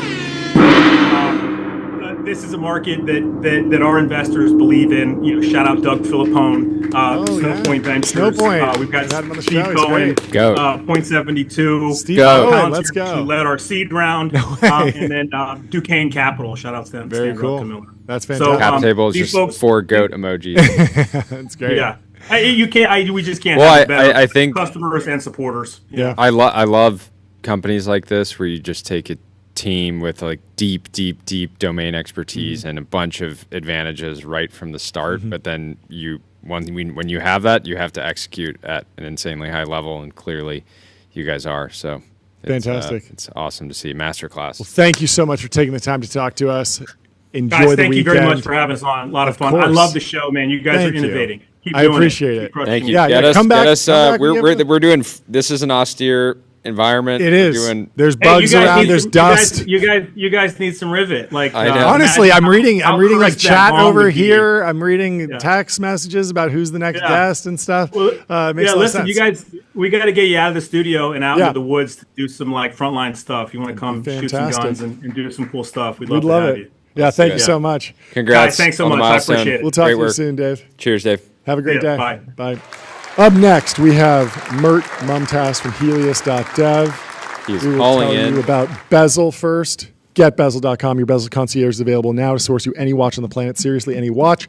We are excited to talk to Mert. He's taking a couple minutes out of his busy day to break down the latest L1 for us. So we will bring in Mert from the Restream waiting room whenever he is ready, if he is available. I know his last minute. Mert, how you doing? Thanks so much for taking the time. I know it's always crazy with the time change. But, okay, so I want to pitch you something. Okay. A blockchain for yapping so that we can get specifically, we want more yaps per second. Yeah, people say YPS. TBPN coin, but why not an L1? Yeah, yap YPS is what we're going for. I feel like you're not that serious with what you do. I could beat you in my free time. Maybe I should just go up against you. What do you think about that? In yapping? No. In crypto. In your main thing. It could be my side thing, and I could compete with you. Yes. That sounds like a great play. Anyway. Of course, absolutely. Thanks for having me. I'm just hanging out in my F-tier city today. You guys are in your S-tier cities. Yes, thank you. You inspired me. That was we love that first post because it was just it's the perfect post. It's like how do you get a bunch of people to agree with you and a bunch of people to disagree with you in the same viral post? fuel. I think I might do a tier list every day. Yeah, you created a new meta. Yeah, fantastic.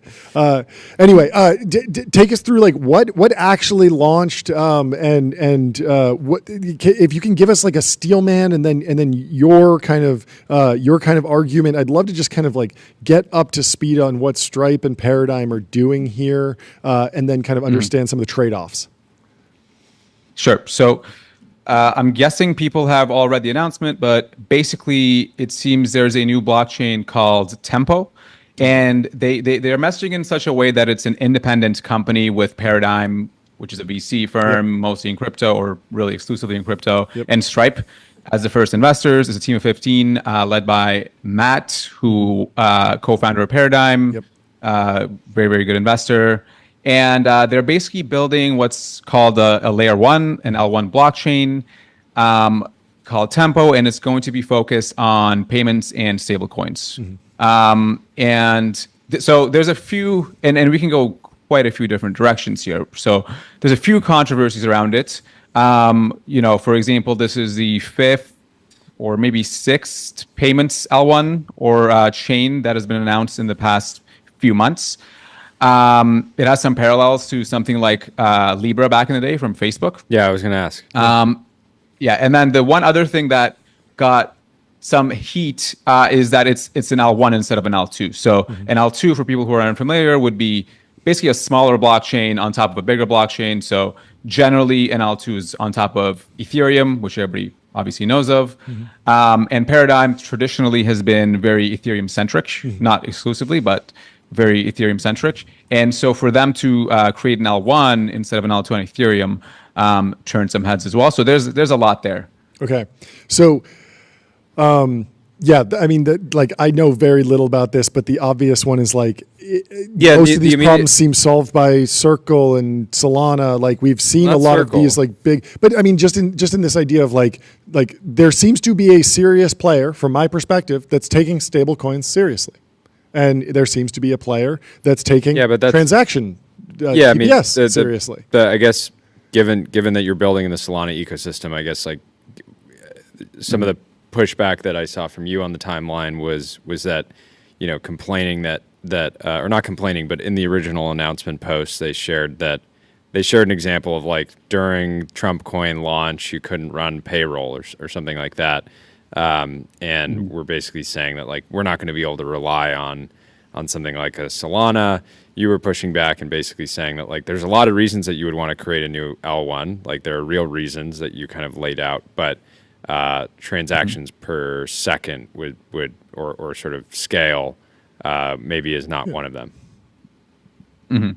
Yeah. So to be clear, I think if I'm just to put on my objective hat, I think it's certainly a good move. And I think if I were Stripe, I would probably do the same thing. I don't think I need to pay rent to anybody. I can just create my own chain, especially if I have somebody like Paradigm helping me and a world-class team. Then I want to own the full stack.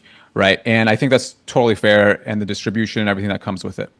Now, there are some misconceptions here, which is mostly what my post was about, which is the second you bring blockchain performance and scalability into it, now you're kind of playing a different ball game, right? So for example, this idea of a payments only chain, right? Let's just think about this for a second.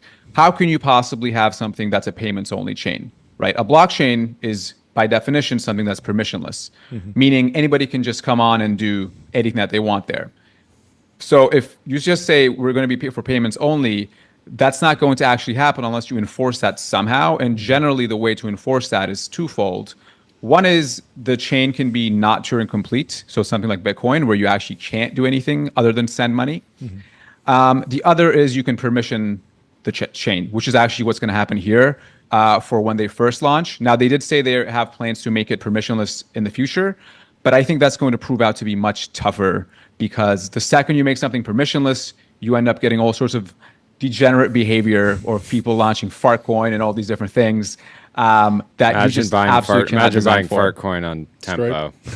And Stripe checkout. One click, one line of code to launch a new meme coin. Yeah, it seems like they would want to avoid that, so they will be going more permissionless. Functionally, do you expect Tempo to have a token like a liquid token itself in the same way that like Solana does, or but from my understanding, so like Base is like a blockchain, but it doesn't have its own native token that's fluctuating in price, correct? Right. Yes. And part of the reason is because Base is an L2. So it's one of those smaller chains that settles on Ethereum. And so you would just use Ethereum. It gets its security from Ethereum is how you would say that how that works. With an L1 though, security is quite important because you're building it from scratch. You can't rely on Ethereum or Solana. And so the point of the token is going to be to bootstrap in general for a blockchain to bootstrap node operators, right? So people are actually securing the network. Now, if the validator set is permissioned at first, which it will be, and they say that it's going to be design partners, so I'm guessing like, bigger banks and some of the bigger companies, then you don't actually need a token because it's like proof of authority, right? It doesn't have to be proof of stake or proof of work. It can just be proof of authority. And then they also say that gas fees should be paid in any kind of stable coin that they denote, and they're going to allow for multiple stable coins. So that is better UX, right? It's not a volatile gas token.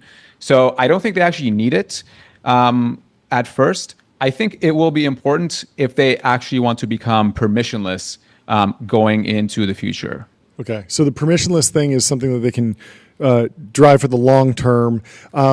If they just wanted to optimize for something that they control and has high throughput, couldn't we get a scenario like temp Postgres or something where they could just use Postgres or use like traditional non decentralized computing to actually just move money around faster? Is there? I guess my bigger question is like, is there a regulatory angle here where they get something that they can do something with crypto rails that they couldn't do with just a traditional database?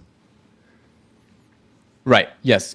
So that's actually a really good question. And like, could they just become a bank and say, we're a bank, we have US dollars, and when you go into your US dollar bank account, you can move it around, and our banking infrastructure runs 24/7 and runs on a great data center that's really fast. And yeah, it's not permissionless, but why don't you trust Stripe? Like, Stripe has never done anything for you or against you. Like, it's fine, trust us. Yeah. So this is where the conversations get quite blurry. And this is something I talk about very frequently, which is the second you have to permission the block space, then it's unclear what really separates this from an actual blockchain versus something more like an actual database. Yeah. Right. And now there are some benefits of blockchains that are still apparent even if it's controlled. So things like transparency, auditability, universal like standards for that blockchain, and also like you get the approach of progressive decentralization, which is to say you can iterate towards PMF fast, but then as you get more traction, you can slowly decentralize certain things. This is what L2s today are doing. So there are some benefits, and like, if no one person is controlling that infrastructure, right? Assume you have, let's say, something like 21 validators, and they're all giant companies or payments companies across the world, different jurisdictions and different requirements, then I think that can be interesting. But I think, like, to be completely honest, I think permissioned blockchains aren't really blockchains, and like it starts looking super drawn out when we get there. Like we've tried a bunch of these before. Yeah. Like JP Morgan already has one actually. Oh, really? And a few other companies. JP Morgan also said, do. "I want my blockchain to be off the chain." There we go. Yes. Hey, can you talk to me about payment onboarding? I think of Stripe as a dominant Web 2 payments company. I think about Stripe Checkout, massive footprint. Stripe Link, massive. Just the amount of companies that have Stripe somewhere in their payment stack is immense. And so, but I was noodling with Jordy, like, how does this actually work if I go to a website that's powered by Stripe and normally there's like a credit card field, and then it just says, oh, well, we also take Tempo. And I'm like, what's Tempo? Like, how do I get that? Do I need to go get a Chrome extension for a wallet? Like, Well, theoretically, theoretically, how do they actually it would just have like a generic pay button. Okay. And then it wouldn't be Tempo branded necessarily at all. It would be Stripe branded. And Okay. you would connect your wallet, and you would with something like Privy. So the first time I do it, I set up a wallet. Is that roughly the user experience? But the interesting thing is, like, Yeah. more and more and more and more young people just have digital Wallets. assets. Okay. They have Yeah. wallets Yeah. that they can So- actually. Yeah. The way I can, and by the way, like each fintech company kind of has a different approach on this. I've worked with a few of them, and there's no like universal standard. But with Stripe, they wouldn't say pay with Tempo, because Tempo is just like, in this case, the name of the database, right? Yeah. Like it would be, they probably would abstract that away. Yeah. Um, It's like probably, pay with Fedwire or something. It's like something that's under the hood. Like pay with Fedwire doesn't make any sense, but like there might be some there might be some ACH that's happening behind the scenes when you pay with your credit card. But Exactly. you just say we accept Visa. Yeah, exactly. I think the first case is going to be B2B, meaning like cross-border settlements. Sure. Like that's super useful for international companies, for example. Yep. Remittances, things like this. Yep. And then like I think things like Shopify Pay and all these different things that actually have some maybe Stripe integration Sure. or Coinbase Pay will also use it. But like at most, I can see it being like pay with USDC. But I don't think the blockchain will actually be really in the implementation at all. It'll be abstracted, is my guess. Yeah. How should we like judge the success of this project in a few years? Like, is it, or should we assume that the goal here is progressive decentralization? Like in the best case scenario, the vast majority of transactions on the Tempo chain are truly payments related. It doesn't turn into a meme coin chain, and also it's becoming more decentralized as measured by the the Balaji coefficient of he put out some post Nakamoto. about the Nakamoto coefficient. I gave Balaji the credit just for coining it, I think. Yeah, but the yeah. Nakamoto coefficient of like concentration of validators. We ideally, the goal here is a ton of distributed validators. No one owns 51%, and the majority of the payments are payment related, just transactions on e-commerce websites and remittances and cross-border payments. Is that the goal that we should be tracking towards? So the way I would do it is, first of all, is it actually solving any problems and doing finance better than it has been done before, right? Like, is it actually making the experience for merchants better? Are they getting better margins? Yep.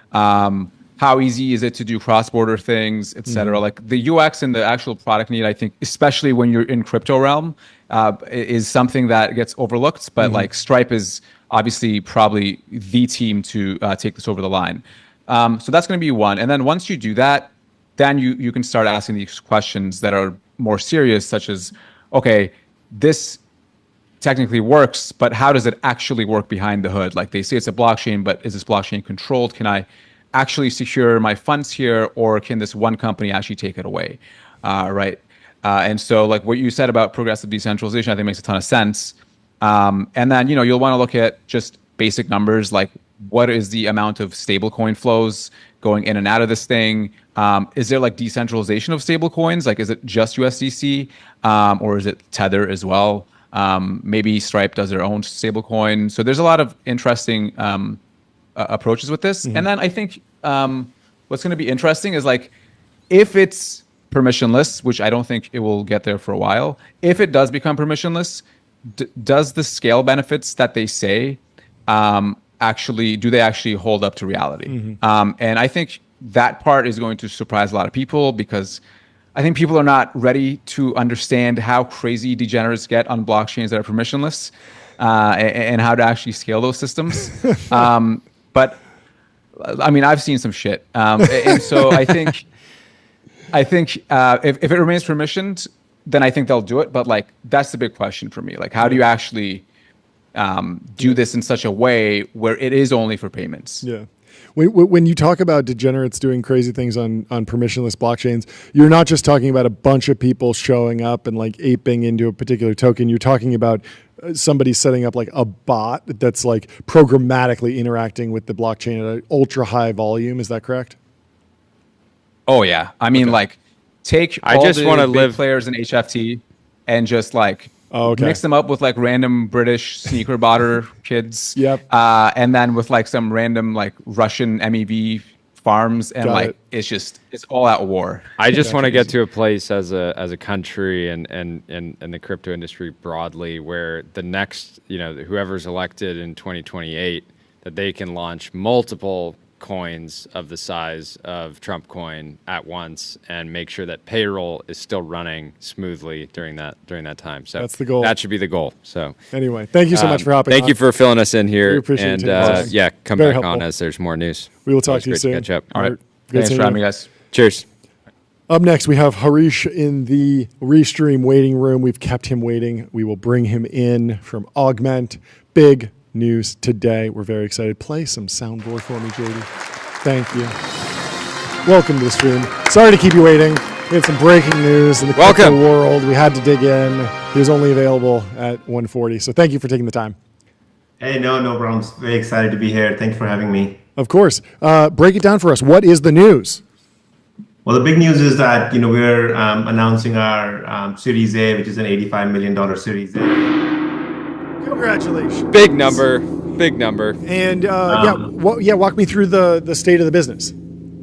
Yeah, so we're building Augment, which is our first product is Augie. Just think of it as an AI teammate for the logistics world. It's getting deployed actively, over 35 billion in freight under management across brokers, shippers, and fleets. And so early, we know we are a year-old company, but it's showing a lot of promise in the real world, and that's why the investors were interested. That's great. That's amazing. What about shipping and logistics has drawn so many? It's you guys seem to be leading the charge out here, but it's certainly a competitive space. Like what about this industry and the category makes it so prime for agents? Did it kind of skip the SaaS era? Like, because it feels like it's the last industry we're still. Oh yeah, they're still on paper, so they're jumping straight to agents. Yeah, and you're getting 10 phone calls. You're getting 10 phone calls a day from the same person, just being like, "Hey, where's my stuff? Hey, where's my stuff? Hey, where's my it's ridiculous. Yeah, one, it's a very large industry, right? It's like $10 trillion globally, but it's extremely fragmented. Like in the US itself, there's like 1 million truck driving companies. I'm not exaggerating, but that's what it is. 1 million truck driving companies, Wow. There's maybe tens of thousands of brokerages, hundreds of thousands of shippers, extremely fragmented, right? Yeah. And so in this fragmented industry, which really relies on transferring information to get things done, to move goods. Like that's the whole job of this industry, is that, hey, I'll give you information so I can give you goods, right? That's the whole thing. And it's so fragmented. The only way to transfer information is to get to the lowest common mediums. Now, what is the lowest common medium among a million different companies? It's phone calls, it's texts, it's emails. The fax machine. Is the fax machine still going strong?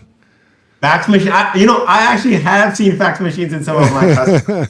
It's still happening. Invoices coming through, payments going through fax machines. So, every form of information. There's handwritten notes being mailed by drivers today on what was their pickup time and delivery time. When they get into a driver tuck stop, they literally have mailboxes where they can mail, one of those receipts for getting paid. Like that's how. Sometimes it's archaic, the communication is. Yeah. Talk about lessons from the last company, Deliver, sold to Shopify in 2022 for $2.1 billion. Congratulations, obviously. How are you positioning the business differently? And what are the key lessons that you learned from that business that you're hoping to take forward? Yeah, I mean, I think, Deliver was building like a Prime-like service for Shopify type merchants, forward deploying inventory. I mean, the big lessons here has been like focus, customer success. It's like stay very true to customer delight. Everything else is a noise, like literally everything else. Whether your investors like you or not, if your customer delight is there, everybody will follow you, capital will chase you, great employees would want to join you, customers would want to join you. So, I mean, I'm hoping I'm carrying that forward, right? Now, in terms of like things that I did not do well at Deliver, I think there was like a lack of focus sometimes, right? Like as the capital was getting easier, we were maybe trying to do a little too many things, like launching too many products. And those were the really great days of attracting capital because the interest rates were near zero, so the capital was mostly free. And I would have Let's rather give it up not for mostly free capital. Cost of capital going up has been heartbreaking. It's been heartbreaking. It is, so yeah, sad, going Ken from, Griffin. what is that, going from 0.5% to now 4.5%, right? Not That's easy, brutal. right? Yeah. But I think it does bring discipline to things, right? Like, hey, when you have limited capital, you deploy it in the things that truly matter. So maybe like what I'm hopefully not doing this time is like doing things that truly matter, move the needle for your customers, but just not start creating teams and products that, look good on paper. Yeah. How do you think about vertical integration? You obviously sell into 3PLs, shippers. Do you want to own the warehouse management stack at some point? Do you want to integrate deeply with all the different WMSs? What's the plan there? Yeah, we do not want to own the WMS stack or the transportation management stack or the order management. We don't. We want to sit on top. We want to integrate into all of them. We think of ourselves as a, first and foremost, Augie is an employee that works like thousands of employees 24/7, achieves a lot of operational efficiency for our businesses. But long term, I think Augment does become a system of work. And I think there will be a system of work and a system of record in most companies. So the WMS, the TMS, the OMS, all the MSs in the world will stay to be very relevant system of records. But there will be a new generation of companies, hopefully Augment is one of them, that'll become the system of work itself. And these two will work together very closely with each other, So Fantastic. Well, congrats on the massive raise. Congrats on all the progress. And thank you for taking the time to talk to us. Have a great thank weekend. you for having me. We'll talk to you soon. Congratulations. Good to be here. Yeah, congrats to the whole team. Thank you. Crushing it. Cheers. We'll talk to you soon. Our next guest is in the Restream waiting room. We have base 10. While we bring them in, let me tell you about Wander. Find your happy place. Book a Wander with inspiring reviews, hotel-grade amenities, dreamy beds, top-tier cleaning, and 24/7 concierge service. It's a vacation home, but better, folks. Better. But better. It's better It's than a base vacation 10 home. time. Do we have our next guest? Welcome Here he to the is. stream. How are you doing? Welcome. How are we doing? We're good. What's up?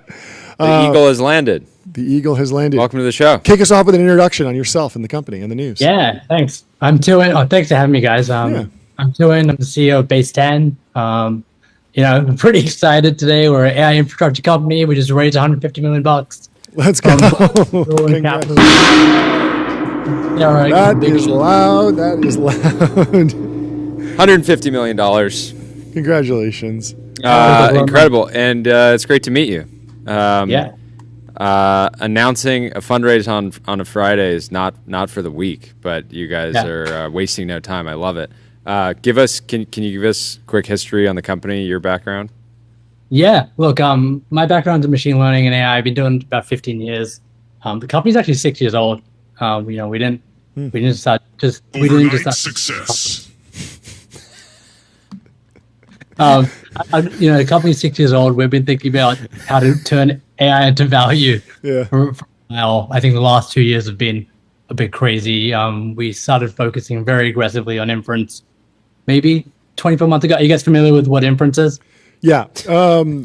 But I'm not familiar with where you sit in the stack. You don't build data centers. You don't Definitely own not. GPU clusters. You sit on top of neoclouds or on top of hyperscalers, and then you All sell the to above. your companies. I see Descript, Retool, Quora, Writer, Patreon, Picnic Health. I can imagine how those companies need an API for a model that you probably didn't train, but you act as the inference provider for that, and you sell tokens to them. How is it going at that layer of the stack? How is the value accrual in that particular layer? It's fantastic, right? Because look, we sit on top of actually doing inference for models is pretty hard, right? So you got to acquire capacity, you got to optimize the models someone else has trained, you got to run them, and then you need to scale them pretty gracefully with users as their apps scale. And so the amount of work that goes into that from teams is massive, and we're just trying to take that headache away. Yeah. And so we're pretty lucky that we've been able to just sit on top of this AI application layer.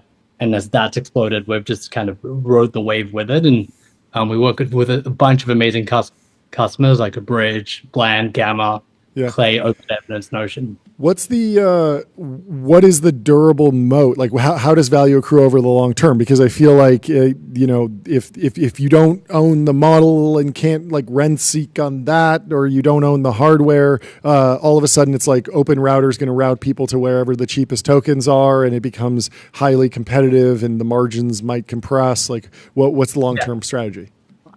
The assumption you're making there is that all the models are just going to be the same, and everyone's going to be running kind of like the same model. So most of our customers like run different variants of the model that are very custom to them. Okay. And so fine tuned on open source. Yeah. So how about let's use you said Notion's a customer. Maybe we use them as an example because we've been that's great. Or pick. I'll say, have you guys heard of Open Evidence? Yeah. I think we're having the founder on next week. So they're the best. You have a really good time chatting with them. But they're a really good example of a customer that uses us. They train a bunch of models of their own to basically answer the questions or the queries from the doctors. And so what happens when you need to run those models? Well, you need to make them wicked fast. You need to go get a bunch of GPUs from a bunch of different places, and then you need to kind of scale gracefully across that. And so how do you do that? Well, you either go and use an inference provider like Base 10, or you go and build it yourself. And I think the smart companies right now, what they're realizing is that this is not particularly differentiated for them. So they shouldn't do the infrastructure piece. They should focus on what is differentiated for them, which is how they use the models and the applications they build, and kind of give the boring piece to us. And so Open Evidence is used by some ungodly amount of doctors every day. And they do it with two great infra guys, Jag and Micah. And it's pretty amazing the scale they can achieve using software like Base 10. What does the next 12 months look like for the company?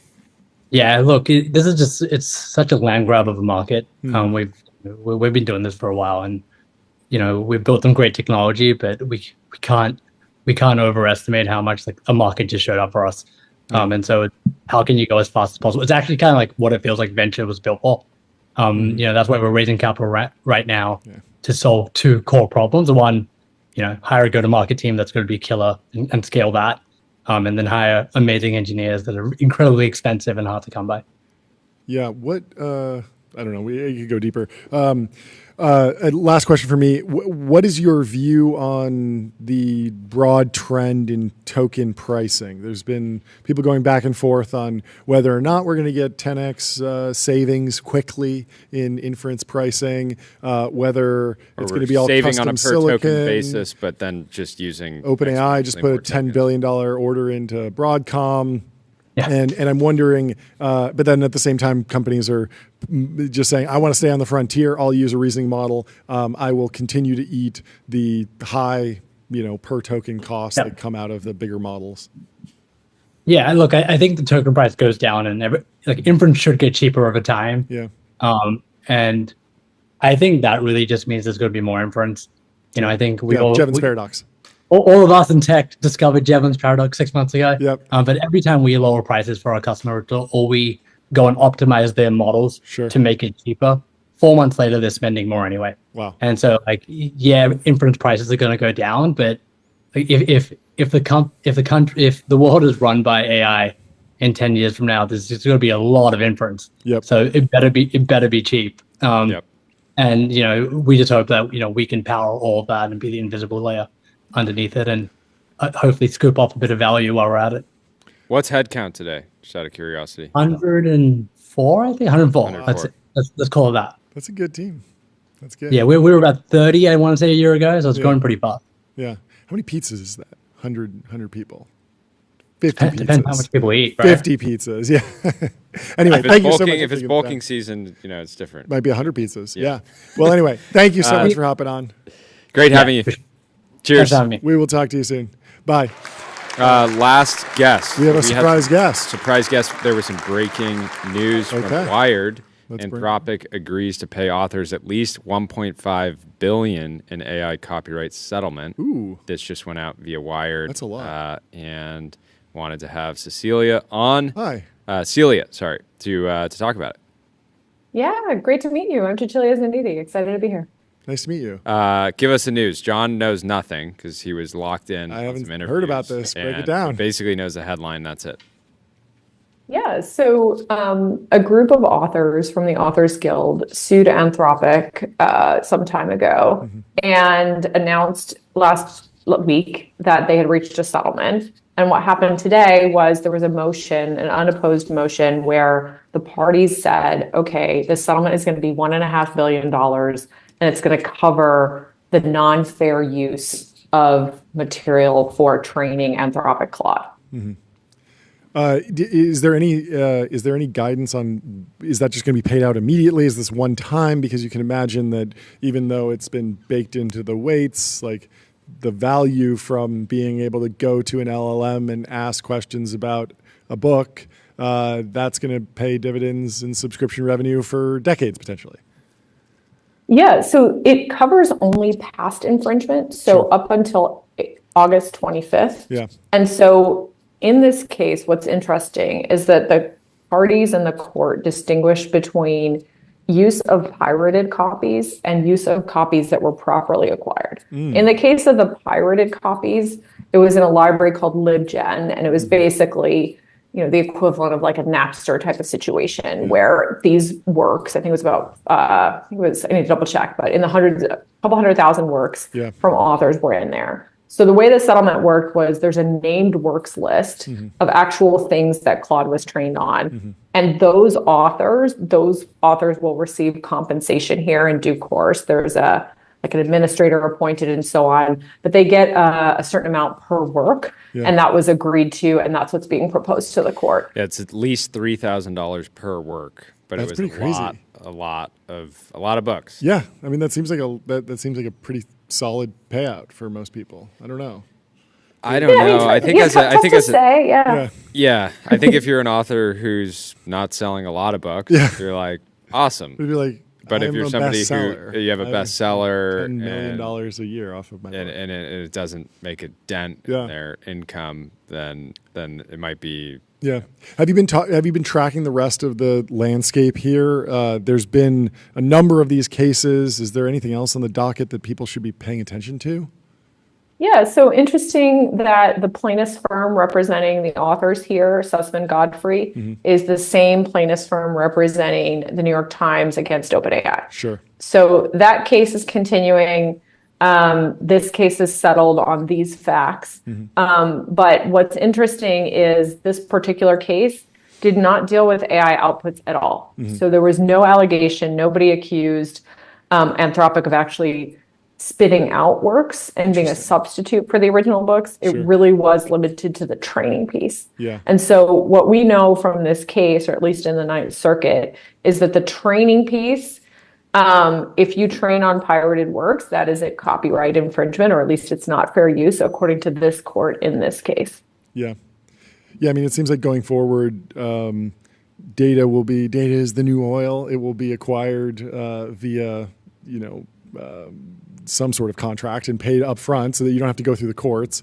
Maybe there was a little bit of a vibe of like, just move fast. Who knows? We'll sort it out in the courts. It certainly seems like it worked out because Anthropic was able to scale, and this won't be existential to the company, even though obviously it is a big bill to pay at some point. Decent chunk of the recent round. Decent chunk of the recent round. I mean, it's interesting, right? So they, obviously Anthropic had, the $183 billion valuation, just raised another billion on that. Yeah. But to your point on the legal side of this, of how data hungry LLMs are, and that we've reached the limits. Every modern LLM is trained on the whole internet, right? So what are the new sources that you can get? It's going to be new creative works, new books, et cetera. And, it's interesting because one of the things that in the court's holding was that, there was a guy that Anthropic hired who had come from the Google Books scanning project. And the court said that he was tasked with, quote, obtaining all the books in the world while avoiding as much legal practice business slog as possible. So that was a finding of fact, which is like, it's to the point that these model companies have to hire out teams and operations teams to literally, you know, some of the allegations in the case was literally like pairing up books and scanning them. Yeah. And that part was okay, by the way. But like, I'm going to go to a used bookstore, buy some books, use those to train my LLM. That was ruled to be fine. What was not fine was I'm going to find this data source on the internet and use that where the authors had been, you know, specified that, you know, those were not properly obtained copies.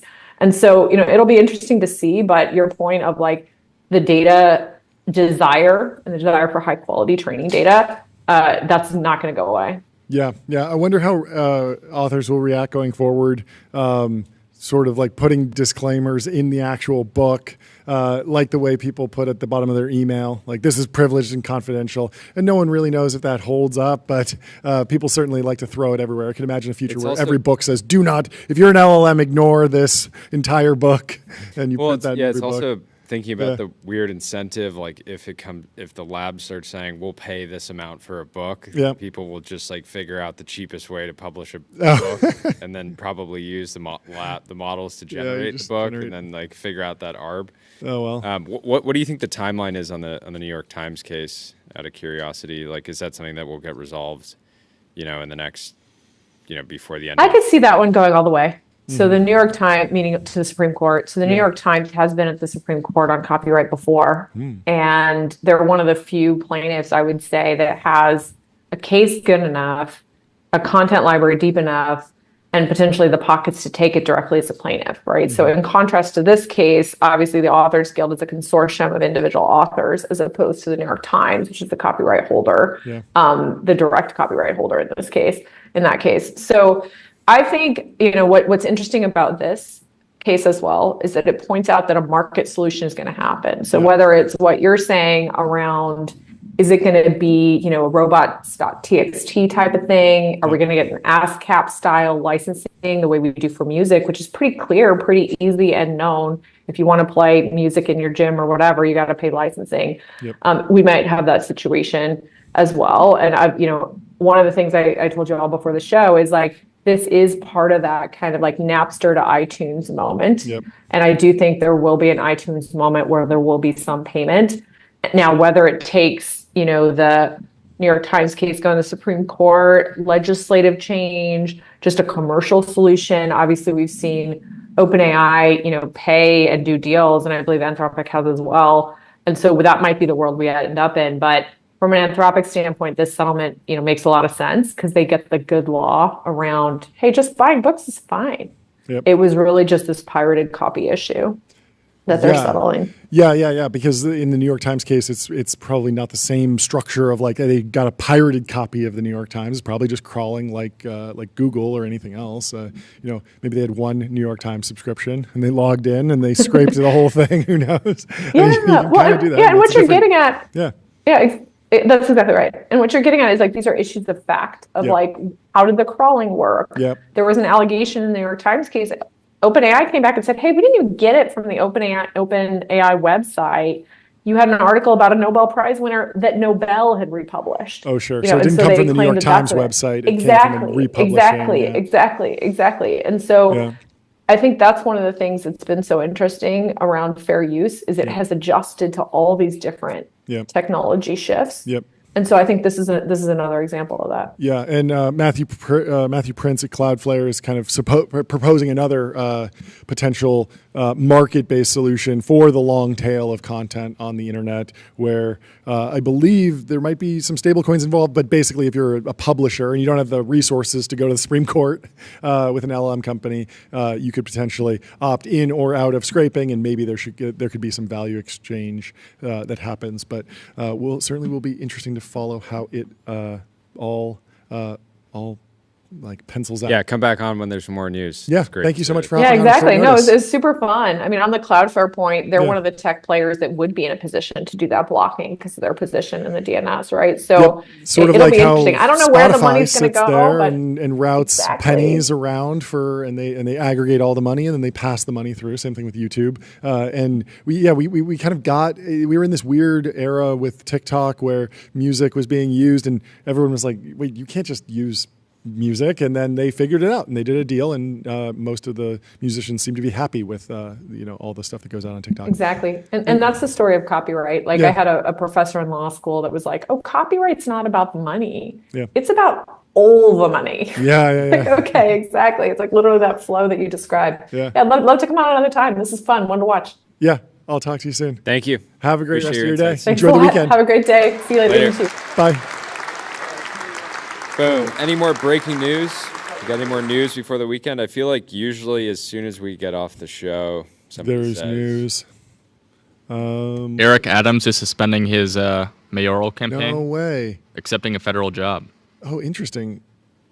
Yeah, I mean, I've been tracking Mamdani a little bit on Polymarket, and he has been running away with it the entire time, basically, since that original Mamdani, since that original push. Mamdani is sitting at 83% and hasn't particularly moved. Eric Adams, of course, dropped from. I don't know. He's down at 2%. So some people think he might reverse course. But this just to be clear, this $1.5 billion settlement is the largest publicly reported copyright recovery in history. Wow. Do you think the team over at the New York Times will be able to get more out of OpenAI? I don't know. 100,000 books versus all the articles. How much does the New York Times make? They make billions, so it's possible.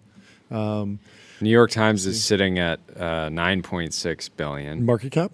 Yeah. Okay. If they could get a settlement anywhere. I mean, I think seems very unlikely that they would get a settlement. I mean, the other breaking news is that Alex Cohen has raised a $22.5 million Series A for Hello Patient, led by Scale Venture Partners. He's going to come on the show Monday. Oh, fantastic. I'm really excited to meet him. I've always been a fan of his posts. He's a God tier poster. Never actually met him in person, or online. So excited to talk to him. He says, "This is by far the worst announcement video I've ever made." Clearly underselling it. I love it. I can't believe our lead investor agreed to this. He always has a great sense of humor. Also, Justin. Breaking news: Jawan is leaving Ramp. No way. After